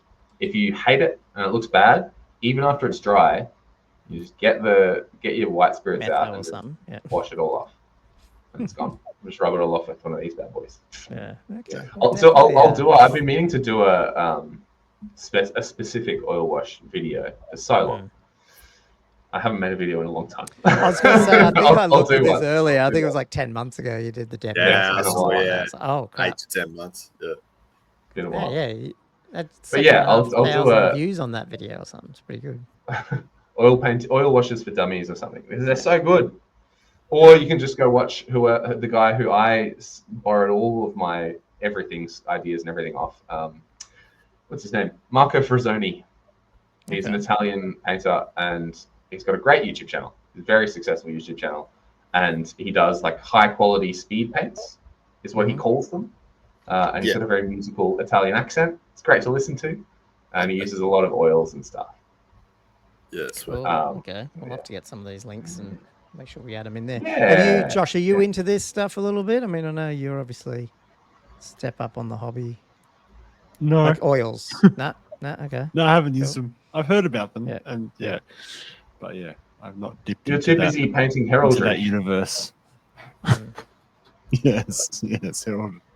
I tell you what, if anything's endless inspired me though, it's this. Yeah, when I saw these pictures of this army, and you know, I looked at that demo video probably 6 months ago. And I was like, oh, it looks cool. Yeah, I'll do that at some point. Then you see the end result of what it can look like with the whole army. Like, wow. Oh well, yeah. Well, I mean, those demigriffs were like, they're the same ones from the video, but then I've changed the lances and I've done some different stuff. I put the gold on instead of silver, and I've done some repainting. So they're not the same, but they are, but they're not. Very impressed. I'm actually impressed you repaint me. Like, I usually I'm one of those people that either finish it and it's done, or I go, oh, that's good enough. I'll fix it later. And then I, again, never touch it again. That's how it just stays. I only repaint stuff if it makes me mad. Like, if I look at it and I go, no, it doesn't really fit with my army, or it doesn't it's not the right vibe, or it doesn't look good, I'll just straight over it. That's man, cool. Awesome. Well, anything else we want to chat to Danny about, or do we want to smash through some other topics? What do you guys want to do? Pretty much, I think I hit all the questions. Like, that the freehand is awesome, and the oils are awesome, which you touched on, mate. So that were the two big ones I was going to ask. No, Josh, I feel like I've talked for this whole entire episode. It is titled Danny. I'll be with Danny. Oh, God. And well, you're more than welcome to hang around, but I know it's getting on, so it's up to you, Danny, mate, if you want to. Oh, right, I can hang around for a bit. Cool. Yeah. Awesome. Well, you guys, right? Should I give our shout outs to our patrons and then smash through some questions? Shout out. Yeah, can't wait. Maybe before we do the questions quickly, can I share my hobby because it's Empire related? Yes. Cool. Sorry, Josh. No, wait, no. Do the Patreons because they've been waiting. The bad no, I'm going naughty to do the Patreons have shout been out waiting before for I so jump long. into the Patreon questions. So I'll do their shout out now. But Josh, were you going to say something? I've got better photos of the that old Napoleonic scene. Oh, if okay. you guys Yeah. are Yeah. intrigued Hold to on look that. at Let it. me just I'll give these shout outs to our patrons. And I've just lost the page. So that's really professional, like I am. We actually have a new one, which I think you played, Josh.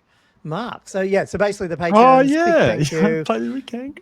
They do. If you are a paying patron, you get Thanks, our Mark. cool. We go through our 40 or 50 patrons right here. So yeah, Mark, I think you played him. Who was he? Who did he? What was he playing? He's ogre player. Okay, Which one? one of the ones you wiped off in one turn with your killed all his Mornfang in one go, was it? Both games I killed both all the games. Mornfangs, so Yeah. the ogre Okay. played Duke. Sorry, Mark. We tried to. Anyway, no, we didn't. But Yeah, thanks for subscribing, Mark. Jeremy. Oh, rooting for you, hang on, Mark. I've gone. Sorry, I've got to go back to paid members. Sorry, screwed this up. Mark, we've got Nick, Graydon Vanderbush, Chris Bauer, Drunkhammer Nate, Ben Shooter Louis, Eugene Chaffel, Benoit, Ed Fawcett, Cam the Dentist, James McKellen, Liam Fallon, Tommy Kublin, Jay McBride, Flatworld's Edge, Sexy Jelly, Herald of the Old World, who obviously stole Josh for a game. Well, not really, but Yes. Keel Herd, David Dodge Lancaster, Tommy Dogs, definitely Matthew made it Klein, Thumper, Matt Morris, Thomas Vavasow, Griff, Jess Tors, Wood Duck, Josh Griffiths, Nananoam, Daniel Broadstock, Jonathan Wingler, Elliot Mitchum, Gilthos, Draconos, Diesel, Demi Gamer, Robert Z, and Andrew, you missed this the other day, but OG Whirler is still OG Whirler here, so we really need to get onto your mate. I don't know what's happening. Yeah, he's given up. Yeah, tainted Bobby Gherkin. Yes. Come with Sean Ritchie, Todd Lloyd, Chapstick. Thanks, guys, for being. Really, actually, some of these guys have been around, or Chapstick's been around for. Oh, they've been around for ages. They're saints. He's 18 months. He's nearly almost. When we love close out this year, he's over 2 years. So that is amazing. So big thanks to all those patrons. If you want to join, Yes. as I said, patreon.com, Old World Fanatics. You get to throw us some questions, which I think we'll go into now. We had a few left over, didn't we? Oh, hang on. You wanted to show us his piece of art first, Josh? Oh, yes, I'd love to.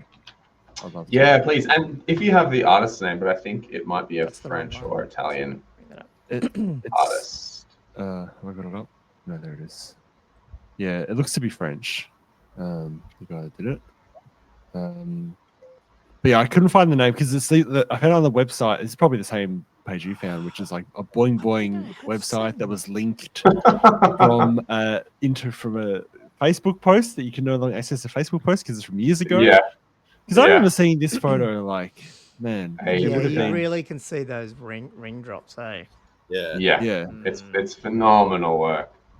yeah, absolutely phenomenal. Like, this is a close up, and it's just like insane. Because that would have been 2 or 3 years ago, I reckon. Because I was looking at Braindrops because I was trying to do Horus Heresy. Like, I was like, I'm going to do like a wet Horus Heresy, like Space Marine dudes. Never came to fruition. Just never got. Do you reckon you could? Like, obviously they got. I mean, he's got friggin' drops coming off the horse range and stuff as well. Just Yeah, so insane. realistic. Obviously, when you Absolutely go down insane. to that 32 Yeah. mil, did you have a play? Did you have a bit of a think how you could do any of that type of stuff at all? Yeah, Just and I was too gonna hard. go It's on so top of intricate. like hats and on top of the steam tanks and stuff, but I didn't think it would be worth it in the end. And also they're gaming miniatures, so I need to be able to grab them Yeah. from somewhere, and I can't touch the bases. Yeah. Yeah, I was wondering if you thought about that, whether you try to include the models in the Yeah, I was or even thinking like if I did a it, gloss varnish or something, just to make them look like shiny and Yeah. red or something like that. Like, could that that's work? actually a good idea. I might do It's a that. fair scale difference, but like that scale Oh, difference is massive, yeah. yeah, it's huge. It would be- That piece I just found, Josh, is by Lady Lydia Queroy. Love it. Quera? I found don't it. know how to Yeah, pronounce French. Right. But the translation of the title is "The Storm Before the Glory," which is quite cool. Ooh, that is cool. Oh, And very this was dramatic. a post from 2016 that I found. So, don't know. Anyway, yeah, amazing by her. Amazing by her. Incredible stuff. Cool. Oh, hang on. Sorry, what did I say I was going to do before? You're going to show us photos of your Empire army. Oh, I was. Let me do that Yeah. quickly. Let's do some hobby. Sorry, guys. Because, yeah, I think the questions might go. We might even not get it. We'll see how we go. We might even not get through them all. And we might, if we don't, we'll just We have do a them for our live bunch stream. tied over from last week because Yeah, of that's me yeah, chatting 'cause we- about my bloody games. Well, for 2.5 hours. Huge. Yeah. Now the issue here is I tried to add my PDF of my thing here, and it didn't freaking work. Where'd it go? Sorry, I was prepped, and then I'm not. Okay, there it is. So I've got a couple of weeks of hobby. These are not Empire coming up, by the way. This is my Nomadic War. So I'd finally, when I came back from Oldhammer, I was all pumped because I went well, and I was like, oh, I got finally, even though I didn't take Nomadic War, I can't let them sit around half done, so I smashed out those 5 chariots. And the ball boys were mostly done as well. So that was cool. But then, this is where my ADD kicked in a little bit. It's not really ADD. I hate saying that. It's not probably not. But Probably not that politically correct. yeah. So anyway, I went and bought. So the problem with the Nomadic War is I also, and even my orcs in general, I've only got old Goblin Wolf Riders. I hate them. So I went, I'll go try buy these Snullfang box and see what they're like. So I got them, airbrushed them up, ready to start painting. And that's when my Empire started to go, what am I going to do with that? Like, I want to play Empire. I've got a full Empire army, but it's not based, it's 20 mils. And I was like, what am I going to do? And I'm just not a fan of the adapter trays. Like, I want to either rebase them oh my god! Or do a new one. And new army. And I started talking to you guys about I'm going to do Middenheim. So I started printing out these guys, and I started my Highlands first. dudes, isn't it? Yeah, they're Highlands one. Yeah. And then I'm sharing it through the thing. So I started like some test ones just to go play with this guy. So I started that. And I got through about the first rank, and then I went, okay. Next minute. I'm fucked that I'm rebasing my Empire. No, and hear me out. The reason why is I don't want to. What I started to do, I started to rush it, and I went, I want an Empire army to play with, and I don't want to just smash out. Like I'm not. So I am going to do a Middenheim Empire army, but I also felt like, how I've been struggling with the whole base thing for ages. I didn't want to go back to the old school sand one. Actually, I might have a closer one of the cannon because I did it. And it's just simple. It's not hard, but I got it to the point where I was happy with a combination of like that New Zealand stuff that you use, Josh, Andrew. Yeah. You add this other flock plus just the Vallejo mud thing with a dry brush, and I think it's going to I'll probably put different, and I'll put some more like flowers and shit on. But I finally worked out something that I was sort of happy with, that I could just smash out. I don't have to be playing around with like sand and all that. Got the mixture. Yeah, I think it's good enough. And I'm just like, in that case, bugger out. I'm just going to start pulling the bases off. So that's basically what I've started to do. So the best bit is that you can, you don't have to have all Middenheim all at once. You can have an Avalanche allied with Middenheim. That's exactly right. That's what I thought. I can just start putting units in. And the other reason why I sort of lost impetuousness, is that the right word, with the Middenheim one is I did print out some of the last sword, miniature, what are they, the Chewton Guard versions. Yeah. Highland's bringing some out later, or newer ones, and they're not out yet. And the Games Workshop ones are out of stock. And so I was like, and I didn't really like, I don't know, I'm having trouble with the last sword ones. They're good, but they don't, I don't know, they just haven't bitten me. Like their helmets are a bit weird and shit. So I'm like, I think I'll either rather go Games Workshop or I'll see what the Highlands ones print out like. I'm in their filler.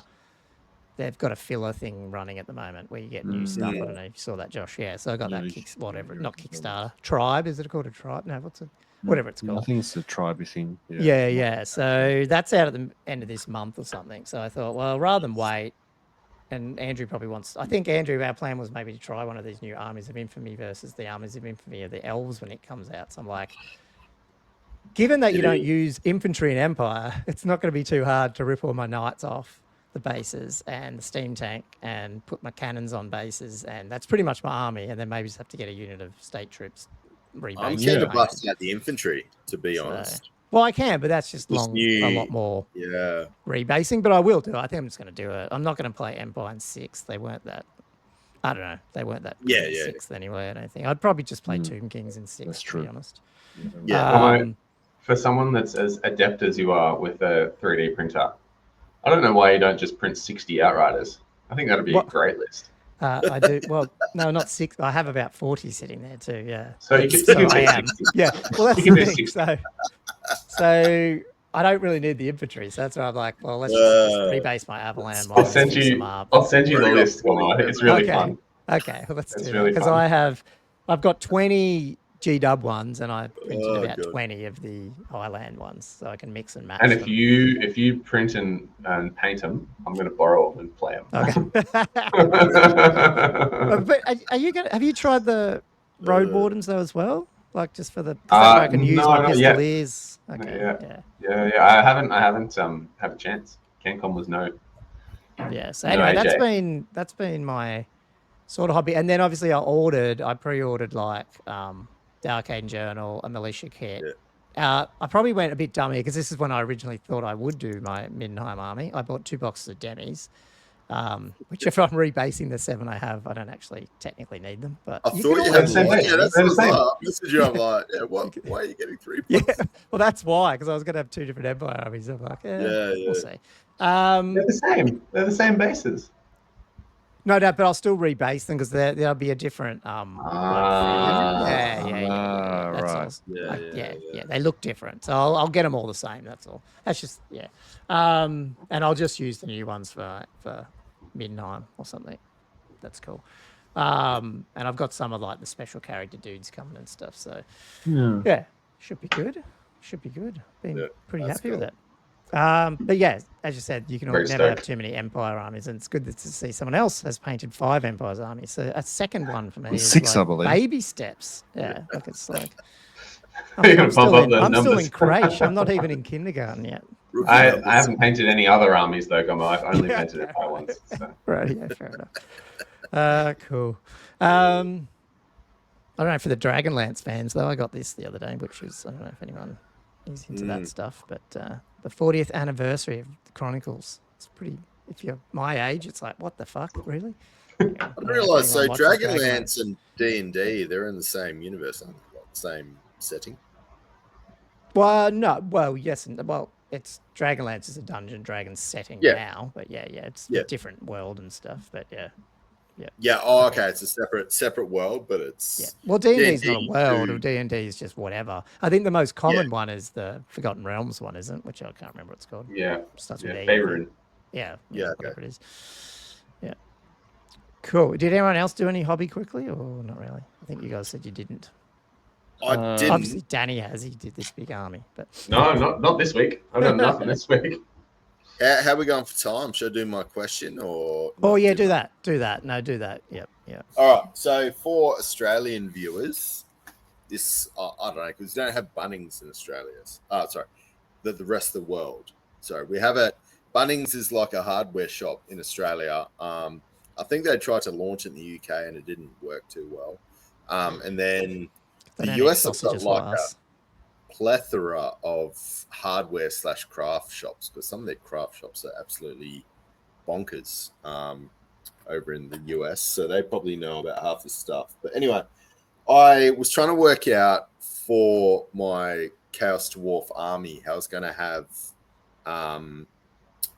like a basing for it. I wanted something like volcanic without having volcanic and adding, like actual lava and stuff like that. Yeah. So it's very rare you actually find a like a basalt based army.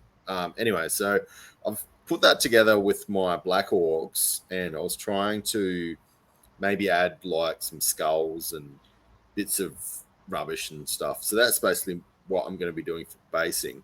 So my question would be for you two down the bottom of the screen, Josh and Danny.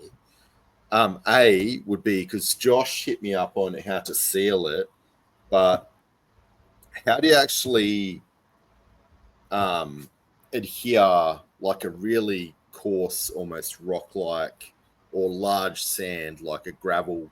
You know, you get like river sand. quite thick. Yeah. How do you adhere that, and then how do you actually seal that? So I did. Did you say PVA if you on touch it top. now, it falls off a bit, does it? Like It after you does, glued yeah. it? Yeah. I can just run my finger along the top, and all that's falling off. And that was with quite a thick PVA layer. So on top of that, Josh, you said talking about sealing. So I've gone out. I've got some more PVA craft glue. I got Mod Podge, Josh's favorite, Matt. This is my favorite. You have to Matt Mod I Podge. did a clear. He just bought everything. He's worse gel. than me with other. I just love it. I just went out and got all three. I bought demigriffs. He bought just PVA variants. I just bought different glues.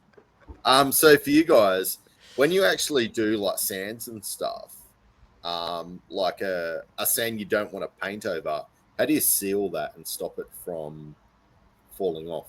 Because the PVA sand's quite weak. Oh, well, I just use the Mod Podge, man. But I usually using it because I'm using dirt and stuff that absorbs a lot of moisture, and it just sort of falls off. It sort of wicks and falls off the top. Yes. The alcohol works really well to saturate it first, and then I'll put the Mod Podge on with a dropper. But I'll dilute it like 50-50 with water. Like, you don't need that I was much. going to say, what's your alchemic formula? Yeah, okay. And then you use a dropper. Okay. That's what I want to know. So 50-50. Yeah, with water.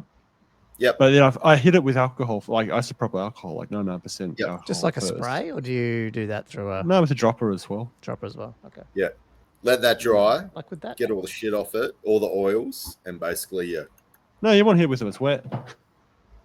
Oh, you doing it's wet. Dropper, alcohol in, straight on with the Mod Podge mix. Oh, And then let Yeah, the whole right. thing just dry for like 24 hours. just dry. That's it. Yeah, right. That's how I do it with all the dirt. I don't usually use much like big rocks and stuff, but I imagine it work with that too. Mm. Yeah, That's what I it's do just with like with the sand, dirt I like, collect from under my imagine, house. You know, you get like model railway, like the basalt, like the Yeah, Yeah. in between the. It'll work it's- well for yeah, that. yeah. It'll work well Yeah. for that. You just need something that's going to penetrate from the top, because if you're just sticking it, if you just got the PVA on the bottom, then you're dropping it on. You're not getting enough, grip with the. You need Yes, to it's just gotta go around the the whole- whole thing. So you Yeah. wouldn't recommend PVA? So a just little Mod pipette. Podge? PVA probably works fine. I just use Mod Podge because that's where all the model railroaders use. So that's Like, what is I the difference? use. Is it just a different like viscosity? I or think is it kind of a dries different thing? better. Like I think it dries Okay. more clearly, more reliable. Whereas I think Yeah. PVA, especially after a while, it can become a bit yellow after like 6 Yeah. months or a year. Yep. Especially in Yeah. light in the UV. So that's why the Mod Podge is more reliable. But it's just Yeah. as gluey. Like you could use could you use Mod Podge to glue like normal flock down, like from the other Yeah, way? that's Yeah, all okay. I use for all my Okay. tufts and stuff. I just use Mod Podge. Yeah, okay. Maybe I'll have to And switch. clear school gel is just not. It's not a thing. Don't even know. I don't know what that I'll is. give it to the Looks cool. kids.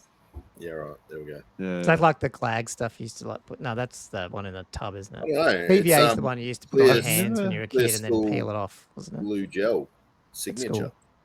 I don't know what. I'll give it a go. I'll What get, that I'll get is. back to the audience. No idea. I went to Bunnings and I was like, Daddy's oh, like, these- I don't know what you fucking, you're bloody, Yeah. you know, what do you call it, Neanderthals? I think all Josh do is the do real expert on UV this. water drops, you know. Just I'm being not on a, gel. I'm not a basing expert at all. Yeah, right. I'll try that. Cool. Gotta get some Well, alcohol. that was our quick hobby thing. We'll throw some questions out until we decide to call it, I think, if you want. Yep. So Yep. Plasman said, do you use special game tokens to keep track of wounds, spells, etc., or just coloured dice that you forget about? Option I love B. my tokens, but Absolutely the color dice. Specifically color dice. I've got some pink ones that I use for my wound markers that I don't roll with for anything else. So I feel like it's a good I system. use the same dice that I use to roll for stuff. Oh, And then I just That's worse. pick them up and roll them again, and then my opponent says, Did I excuse put me? 3 wounds on your dragon? No, it's not there. Steamtank's 100%. Yeah. No, I use because I use big dice and generally themed to my army for my normal dice, and then I've just got a bunch of old. I don't know if they were from Games Workshop, but they're red. The red 10 mil or whatever they are, the smaller ones, Ooh. just for wound markers. Ooh, Different Now, more colours. controversially, and this is where me and Andrew always we have to remember, is I count down and he counts up. Oh man. And so that to me is more of a. There's got to be a right or wrong there, surely, isn't I there? count down. Look, wounds taken. I've taken this many wounds. That's But I what don't know I've how done. many wounds. You know, I have to look up your fucking bloody old world builder to find out how many wounds you have. Exactly. That's on you. Whereas when you look at me, it's right there on the table. It says 3 on the dice. You just need to put But 3 then I more need to on. trust you. I need to trust that you're giving me the right wounds. That's right. The correct answer is whatever your opponent doesn't do. Yeah, Yeah. well, that's what. Yeah. So it's confusing. It happens all the time when you're both doing it the other way. Yeah. Cool. This was sort of from our question the other day, and we maybe we answered this. I don't know. But Sean said, "Would you rather Kislev after Cathay or there?" Oh no. Okay, it is a follow up from our thing because we were talking about Cathay being now leaked, I guess. Would you rather Kislev after Cathay or them to re-release the legacy factions? Good question, Sean. Danny's like, it's not Empire. I don't know what the question. I don't understand the You question. know, No, I've got an answer. I've got an answer for this, but no one's going to like it. Oh, Ooh. Ooh, yeah, go Controversy. for it. Put your legacy factions in the bin, guys. It's a new game. Oh, wow. Yeah, we definitely don't like that. Sounds like a Brutal. Controversy. Yeah. No, I don't really think that. I just like to tease people like Lockie, who has only legacy factions. yeah. I think. I just totally dumb. Kislev is part of the Empire, isn't it? So stupid. Well, I Blasphemy. don't think so, technically. Well, you know, I don't know how it works, but Although, Kislev would be cool. Yeah. I don't know what I would It's a prefer. bit like I Hong think Kong, isn't it? Just trying to get their independence. Is but it? they're Yeah, constantly okay, being told yeah. they're part of it. yeah, probably. Yeah, the Ukraine of the old world. Yeah. the The proxy war faction. Oh, were you about to say something? No. I don't know. What do you guys think? Well, legacy factions though. I guess it's a good thing you brought up, Danny. Though, like, I don't know. Like, I'm starting to get a little worried that maybe it's not happening. Like, they won't bring them back. I don't know. Like, you know, when I you start think hearing these there's- rumors around the other, you know, Stalia and Tilia and all that stuff, and you're like, Oh "Ooh," yeah. you know, I think there's a perfect narrative justification to bring them all back and make a big scene out of it. Not just be like, yes, we're re-releasing the armies that you like, yada yada yada. Because like in the old world currently, with the timeline that we're in, people think Skaven are a myth. So like, how cool would it be, Old World Edition 2 or whatever it is, and the Skaven erupt from the tunnels and no one knew that like, what they are even, or if they were real. Do you know what I mean? Like they can do stuff like that. Or there's an ogre invasion from the north. There's a vampire uprising in the south. Like I think, I don't think it's a big deal for them to bring them back. No, well, the other thing too, I'm in like the second Gotrek and Felix book reread, and Andrew, you might remember this or not, but they do talk about, because they're in Null and they're like, you know, they're in that point where they're like, oh, does Skaven exist or not? And no one believes it and stuff. And then they'll talk, the dude who's more of a history guy says, back in, that was what was happening. And then when Magnus the Pious came, or the Skaven came out, like it was basically at the War of Chaos that they all sort of all appeared or something. Yeah, it's the next thing So- after Azavar Kul is defeated. The Skaven come out. So, The trial. you know, it's there in the story. So hopefully we will see them. I mean, I feel like we get all the original factions and then we get Cathay.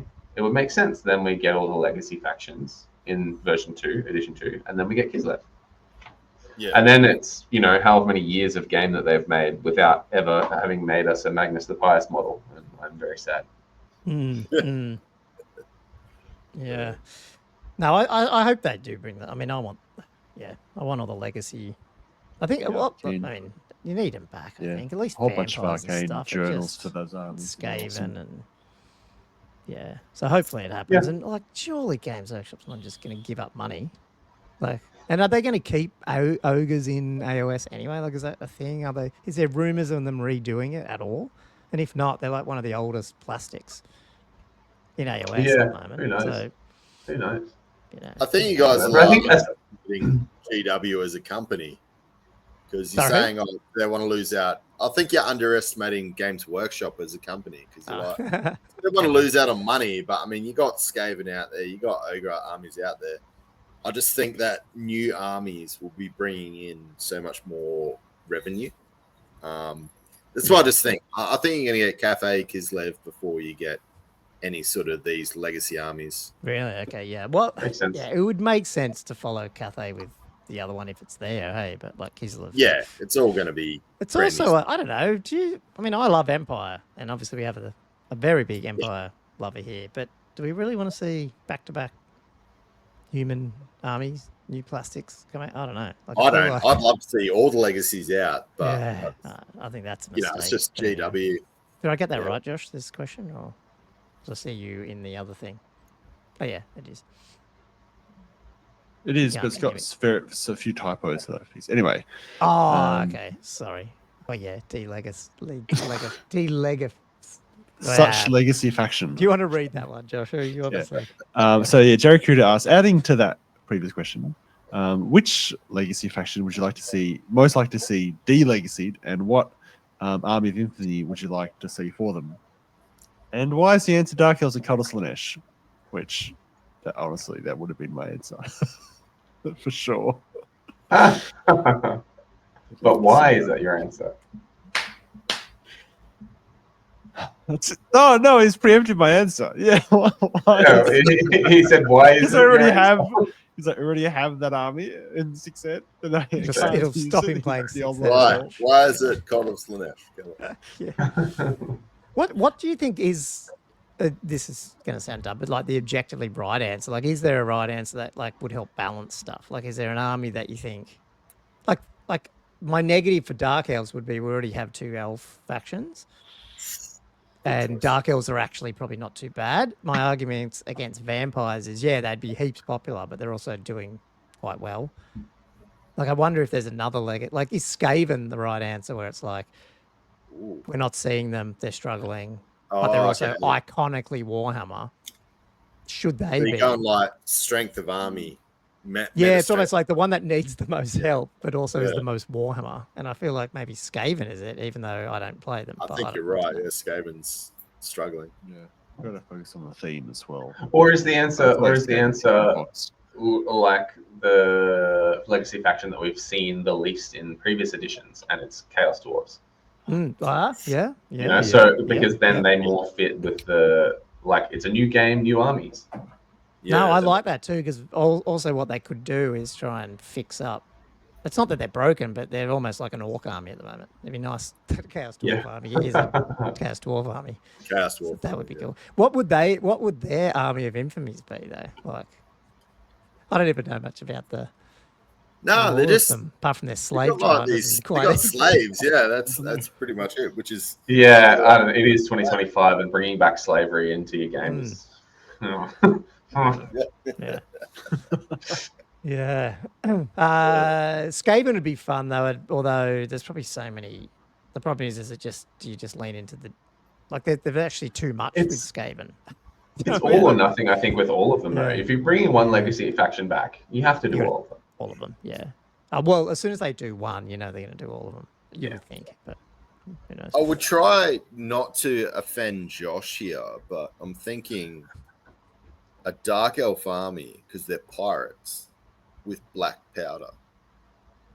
So you're getting like, is that offensive, Josh? I can see you. Is that offensive? I was expecting offense because you prefaced it with you're going to be offended, and then you said something that I was like, is that offensive? He's like, I could just see the disgust in Josh's face. Dark elves with black powder. Who is this guy? Oh, yeah. Well, so for me, the Bretonians are the ones that hate the black powder. I never really thought about the elves. You're right. You think you could do? Elves hate I'm black just powder thinking too. priority. You get the vampire coasts like the pirate vampire. Yeah. They're piratey. I'm like, all dark elves are essentially pirates. It's pretty much They what are do. very much pirates. They've got Corsairs is another word for and black pirate. arc, and yeah, absolutely. They haven't embraced black powder. And the dwarves have long drons, Slayer pirates, so they could be a pirate army. And the Empire has Nordland or Marienburg, and they're kind of like pirates. It could just be Warhammer the Old Pirates. Yeah. Yeah, because no elves have got pistols or handguns. Like they And then once we've released all of the pirate armies, we can release Cathay, and then Nippon, and then we have Pirates versus Ninjas. And we're back into 2005 internet all over again. Yeah. Controversial comments. Well, that were the questions from last week, but we have a heap from this week. But we will just do a few of them. Do you want to do that, and then do we hold some over, or have you got some, Josh, that are really worth? We want to bring some specifically in. Yes. Yeah. Ooh. Interesting. Thoughts on a fixture impetuous? Plasman asks. If you fail the roll, then the unit wishes to shoot or charge the unit mainly. Oh, sorry. His suggestion to fix it is if you fail the roll, then if the unit wishes to shoot or charge, the unit may only choose to shoot or charge the closest viable enemy unit. It could still move around and do something else. Impetuous is an interesting rule because I don't know if it needs fixing. I don't know if it's a big problem. Like you're aware that you're getting it. I know people don't like negative rules, but what do you think about the rule itself? I just think it's on some things that potentially don't overly make a lot of sense, but I don't really not hate it. I don't know. I think it. Do you think it should be in the game? Like, do you think impetuous is a thing that should exist? It almost feels like to me it could be like frenzy, but not like frenzy. Basically, you have to do it, and impetuous is the 50. It's like a mini frenzy. But then in that case, I think there's some units that potentially don't. I don't know. I don't know why Pistoliers have it, for example. Yeah. Because it's so thematic. But is it? Yeah. I don't know. It's a very it fits their law perfectly, but it's it's an interesting rule. Like I think with a unit like that, it does that's what people have a lot of problems with that because it just means no one's ever going to take them because they're bad. You know, and then you couple that with 360 skirmish, it becomes a problem. Yeah, it's just never going to happen. Yeah. But then that's only for competitive players. Do you know what I mean? Like, if I was in a narrative campaign, I'd love some impetuous Pistoliers because they are the impetuous, literally impetuous sons of nobles charging off to prove their heroism or whatever. Yeah. So I don't know. I feel like it's a very blunt rule, and it's just like either you have the impetuous or you don't. Almost like, I mean, one way I was going to suggest a different way of playing the rule would be based on a leadership check. And then also have different levels of impetuous where you have impetuous and then you could have +1 or -1 impetuous as a rule. You know, like just that's like Magic Resistance 1, you know, kind of thing. Yeah.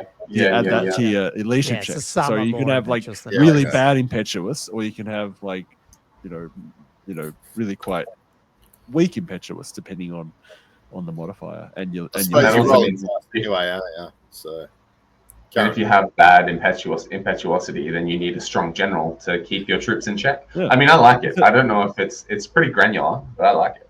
Yeah, granular. That's the word I was looking for. Because it reminds me of the Six-Head Errantry War had because Knights of the Errant. Basically, I'm taking from that where the Knights Errant. You know, normally they don't have an impetuous in Brett's where it's like leadership check for the Errant in Six-Head, and then it's like in Errantry War they're all at -2 for that check. And then they have additional modifiers for other random crazy things, like if they're within 6 inches of a damsel, they get -1. If they're charging a dragon, additional -1. You know, they got all these other sort of effects that could make it even more likely to fail the check. So it's just fluffy, but it's sort of it actually works quite well. Yeah, but then is it a rule that just doesn't need to exist at all because it's not doing much? And it's it needs to happen. Like, because you got to have the orcs need to have some kind of animosity or chaos to happen. You know, and that, if you put in animosity, I'm sorry, they put in impetuous instead of that. It is a way to combine less single-armied rules, like you're saying. So it makes it easy because everybody knows what's going on. Ross. I feel like the only issue is, maybe it is just down to these skirmish rules. Like, because I feel like even your impetuous knights, Josh, like, you take them when you know you take them, or it's in that themed army, and you can at least point them at the right thing. But when you've got like skirmishing wolf riders or or pistoliers. It sort Yes, of becomes it's the chaff. You know, the mounted yeomen in that list Oh. are also impetuous. yeah, yeah. All of a sudden, I'm like, oh Yeah. man, Yeah. great. So it's probably that sort of That makes skews it hard. around. Maybe it's not even the wrong rule. Maybe the rule's fine. Stop showing off, boys. Yeah. The Duke isn't, by the way, in that Yeah, list. I I was saw playing the that Duke as comment. impetuous. I was like, Yeah, because I remember he went into the board fag on the second he game. went into the didn't he? Morphang, yeah, Yeah. just like impetuous fail straight in. And I'm like, Was but that it makes the no first game sense. and then wiped the whole unit. I was can't in the remember which first- one that was. It was in the first Didn't game, and then he matter in lost the end combat, anyway, and yeah. he Because was you were going to like get tying run up down. this big 3 charge, and he's the only one Yeah. that did it. And you were like, and then he still wiped the unit. Was that one? When he Was it charges slightly them different? into the it wasn't the Morphang, it was the Tyrant. He charged in the Tyrant by Oh, himself. sorry, and no, took, yeah, that's yeah. right. took That's 2 right. He wounds was and ran stuck. away. Yeah, that's right. Yeah. But yeah. It's fine. Yeah, Yeah. I don't know. Thematically, it doesn't make sense. It's either because I feel like I don't know. The Ground Knights are impetuous, and the Duke and the Paladin are impetuous. So it's like, why is the Paladin, Yeah. the Baron are impetuous? So why is the Duke? It's not because he's got Growl Vow, because the Ground Knights are impetuous. I Yeah. feel like he It's should be just impetuous. I feel It's like just he should sensible. be impetuous. He's sensible. It's like Let's, someone's got to I'm keep gonna- their head screwed on around here. Someone's. I'm picking some questions here that relate us Yeah, to Danny a probably. little bit too, just in case we don't get through all these. Because I feel like, I don't know about you guys without blowing the lead for next week, I feel like Sean's added some questions in here which might be better to hold over because I think they're quite big. There was some good questions. They were big, Or do you which we wanna did cover address that? earlier in this episode. Yeah, didn't sort we? of a little bit. You're right, briefly. we did. But yeah, the thing is, those are good conversations for next week for sure. Yep. Yeah, so I might leave some of Sean's ones. Sorry, Sean. But yes, but there's a couple here that I think Danny can tie in. And so this is about infantry. Thoughts and changes that could make infantry more appealing. If life to hear both, sorry, there's some typos in this. Like to hear both soft touch, I'd like to hear.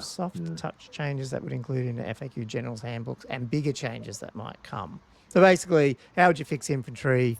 Short term, with just a little push, nudge, or what should have they have done? I guess. Anyone's thoughts? Well, the question is, do you just push them up by improving static combat res, or do you push them up by making them more active and interactive? You know, in terms of the fighting rank being alive and that type of thing when they get charged. Yeah. Mm. So there's sort of 2 different approaches, I feel. Yeah. I mean, they're both indirect ways of just assisting them in combat, right? Yeah. So, but that's a good point because I feel like everything that is in the game should have like a reason, and obviously that's an infantry reason. Definitely is it static combat res. It's a big block, but I also feel like if you then other things in the game could, like again, and you see this a lot, like in scenarios, like if you had more reason to bring them because of certain things, then you'll see them even if they're not. It'll balance the meta out. So maybe it's not just fixing infantry, it's making sure that they're there for static combat res or maybe buffing other units like through like, I don't know, like mini general leadership stuff because they're big and they look, you feel confident when you're around big blocks of infantry or something. I don't know, like I'm just making shit up now. But you know what I mean? Like it has to have a purpose other than just being, because they're not very maneuverable. So you're not, and is that the other issue? It's just because everything else is so maneuverable. You get rid of that or tone that. Yeah, I down, don't think so it's the a- infantry become better. you know? Yeah, I don't know if it's an infantry problem or if it's a swift stride problem. Yeah. or a flying problem. Because as much as random charges in 8 was weird, but the fact that you could still long bomb charge an infantry unit, 16 inches across the board meant you could still you could still get into combat, Yeah. or travel. You know what no, I not think travel, is- time warp. No, what was it called? Was it time warp? The Oh last spell yeah, that, Barona's like, time warp. Yeah. or whatever it was. And you I time warp might your be getting it demigriffs miles across the board. wrong. Something like that. Yeah. Where your steam tanks go doing burnouts. I don't know. I think bigger changes that might come is the answer if you want to try and touch the infantry problem, because I think band-aid fixes probably not. It feels like a game issue. It feels like they're so disadvantaged in so many ways and everything else is so advantaged that there's not a lot you can do to make it and you need to have a clear goal with it. Like, what do you want infantry to do? Because they clearly don't want to go back to 8th edition and have big immovable blocks of 40 that do all the dice rolling and all the hitting and none of the damage. And So, just I Death wonder- Stars. Like we're even starting to see that a little bit now. So you don't want to build it into this big. Yeah. Yeah. Yeah. And I mean, some infantry's fine. Tomb King's infantry, dwarf infantry. Yeah. No, I think hopefully it's just little tweaks. Because I think you're right. I don't think it's like massive. It's either huge game mechanic changes, but then you're back to square one. I'd like to see at least an attempt where they just bump it a little, down. What's it called? Tone down some of the other stuff a little bit. Like, you know, get rid of 3 wound saves on monsters. Get rid of, I don't know, like some things like that, which then inadvertently brings everything else up or a bit more useful. You know.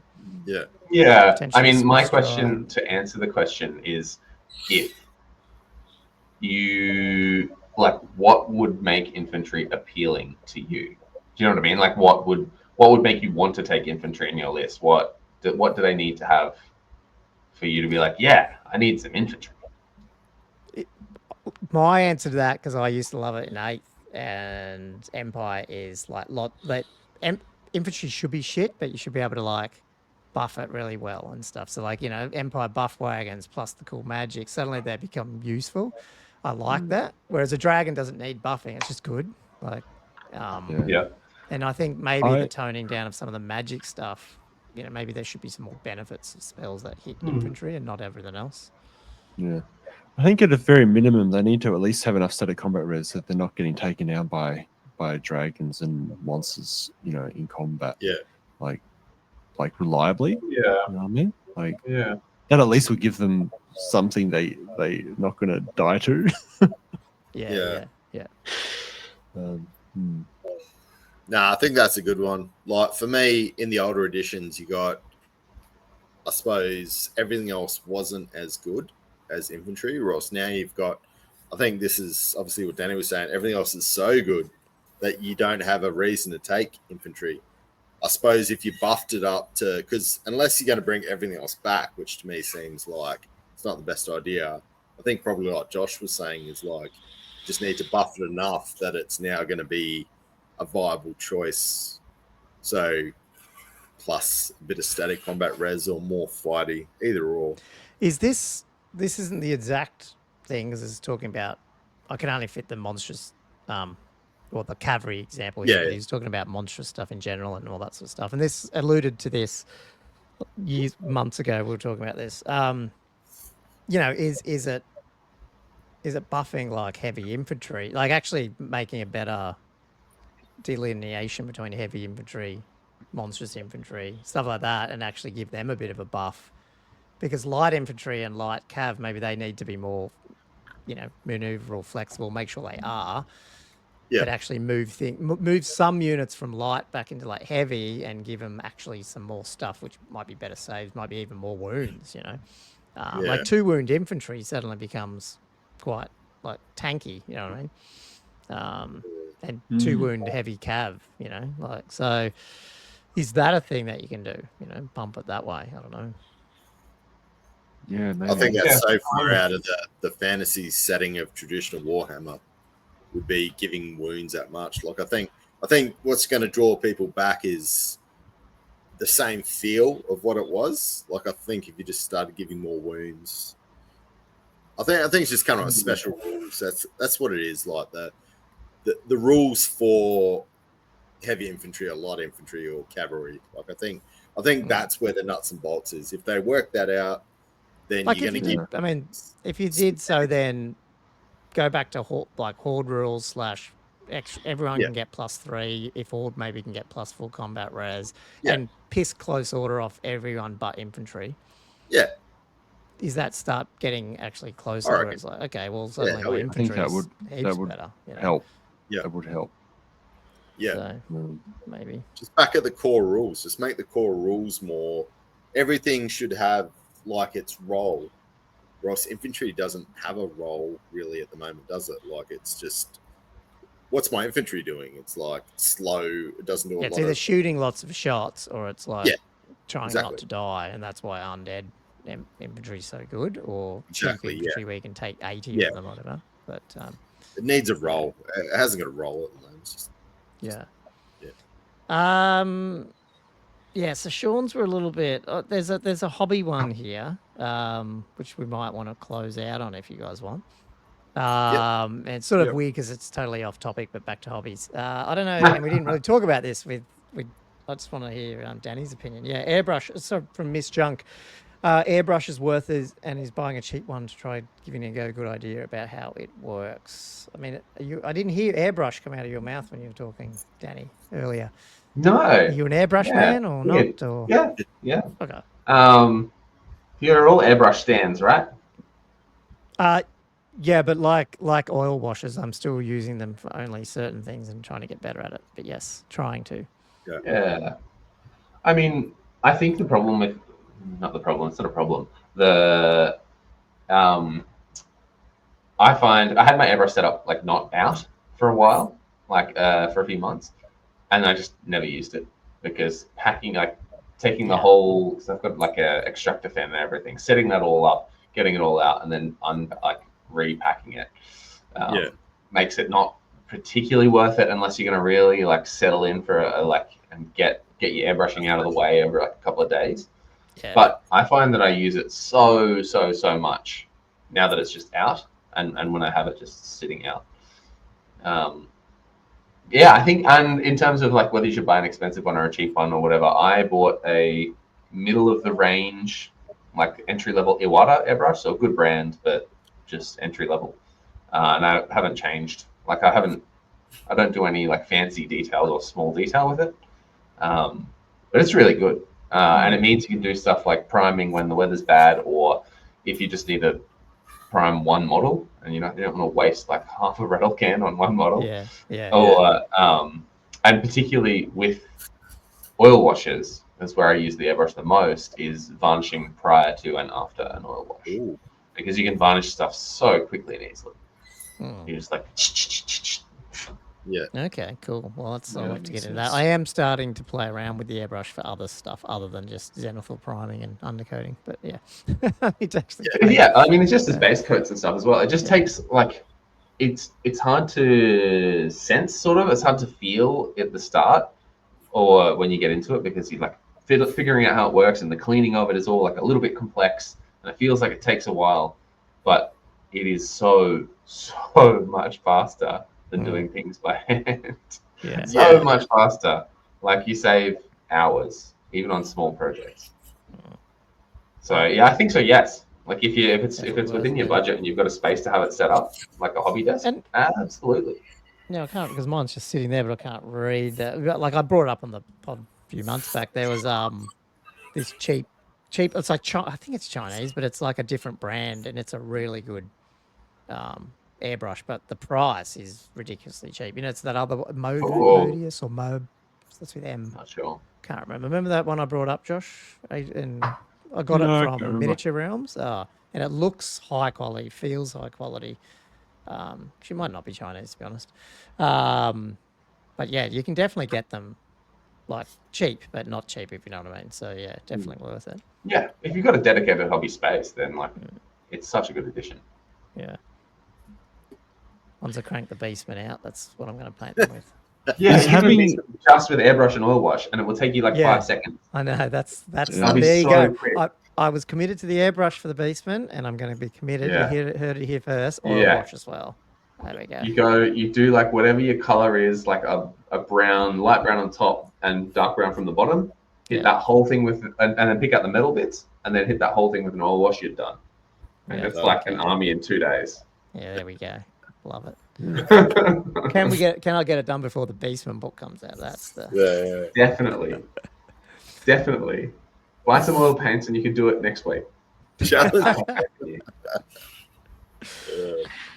you didn't have the airbrush out, Danny, would you still how practical would it be to use the oil paints, wash, and that type of thing if you had to do the varnish in a different way? Listen, I'm so notoriously lazy with everything I do. I don't do things the way they should be done. And so I think I very rarely varnish before I do an oil wash, because yes, I rub some of the paint off when I'm rubbing the oil paint off as well, and it leaves these ugly white splotches. But I just sort of fix that when I'm highlighting anyway. So and the models look horrible until they're done. And so if I didn't have the airbrush, how much would I oil wash? Still a lot, because sometimes I also don't varnish after I've done Oh, the oil okay. varnish. So you can get away with that too. Yeah, you can. So obviously putting acrylic paint on oil paint is like iffy, but Right, with like, for example, it just means you need to leave it to dry a little bit longer. So I'll tend to Okay. I'll put the oil washes on the last thing I do, especially in summer, the last thing I do of an evening, like 6 o'clock or something. Mhm. And by the time I'm going to paint the next day, 24 hours or whatever, or the day after, they're dry enough that you can probably, in most of it, you can probably just put some acrylic straight over the top. It's probably fine. Oh, nice to know. Okay, that's interesting. Cool. Yeah. But the other thing the only other thing, if you're not doing varnishes, is that you have to sometimes you can have problems with the finish. So oils, if you let them dry, if you use not so much white spirits, then they're going to dry a little glossy. And so you have to, but if they're really diluted with white spirits and it evaporates and they dry really quickly, they'll dry very matte. So it's just it's one of those things you just do a few times and you sort of know how it works. Yeah. Yeah. Okay. Yeah. Which sounds get a scary, feel but for it. you're saying just get into it, and it's not that scary. Yeah. Just work it out. Yeah, Yeah. get into it once, and then maybe 10 of your models are a little darker than you would like, and you use more white spirits the next time. Yeah. Okay. Yeah. You just adjust as you go. Oh, yeah. But yeah, I would still use oil washes a bunch of things because I know I should be varnishing. Yeah. Often I Because do. I have the gear, the airbrush and everything, but it's not just I just have nowhere to actually have it permanently set up. So for me, Yeah. setting it up is Takes like no space. always a big effort. Yeah. Bit of a Yeah. challenge. What I would do is just try the oils on one unit, and try it without any.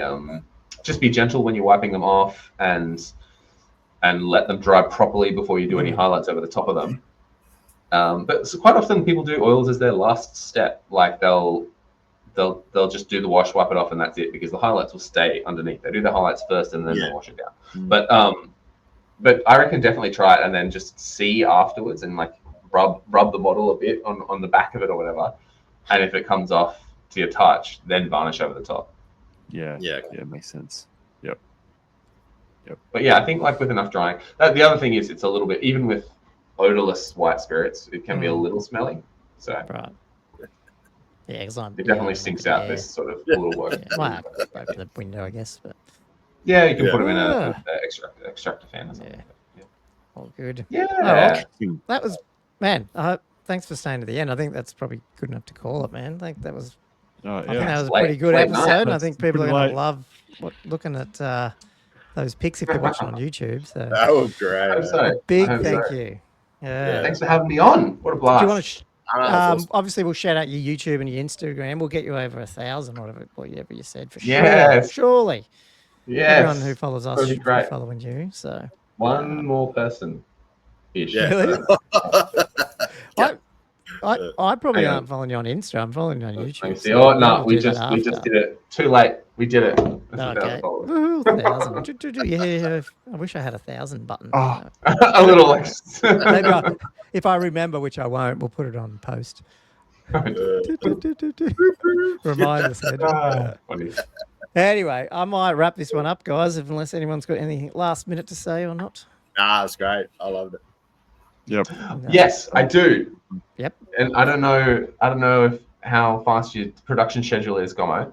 But most likely when this goes live, I'll still have a couple of commission slots open for 2025. So Cool, if anyone okay. wants stuff done, Yep. give me a call. No, don't call me. That's weird. I'm a millennial. I don't do phone calls. Give me a text. Shoot me an email. No, DM worries, me. definitely do that. Yeah, definitely. Yeah, I Yeah, probably yeah. should have said you actually do. I don't think that was obvious. We didn't say that you obviously do commission stuff. So hopefully, yeah, Oh, definitely. I so saw that on your Insta that you actually. So yep. Yeah, Send, yeah. As I think Nick says that, just send you all your models and you'll paint them. So there you go. For money, but yeah. Cool. Anyway, well, yeah, it comes out. It should come out in a day, so it comes out Wednesday usually. Oh, Australian love time, it. I think. Perfect. Yes. Cool. Anyway, thanks for listening to another Old World Fanatics, everyone. If you enjoy our weekly ramblings, or leave us a 5-star review on your podcast software of choice, or you're probably watching on YouTube, hit like, subscribe, leave a comment, send your models to Danny, and of course, jump over and join our Patreon over on patreon.com/oldworldfanatics. Until next time, and remember, next week is our other live episode. Thanks for listening to another episode of Old World Fanatics. See you guys later, and Danny, we'll get you on again next time. Cheers, mate. Yep. Boy.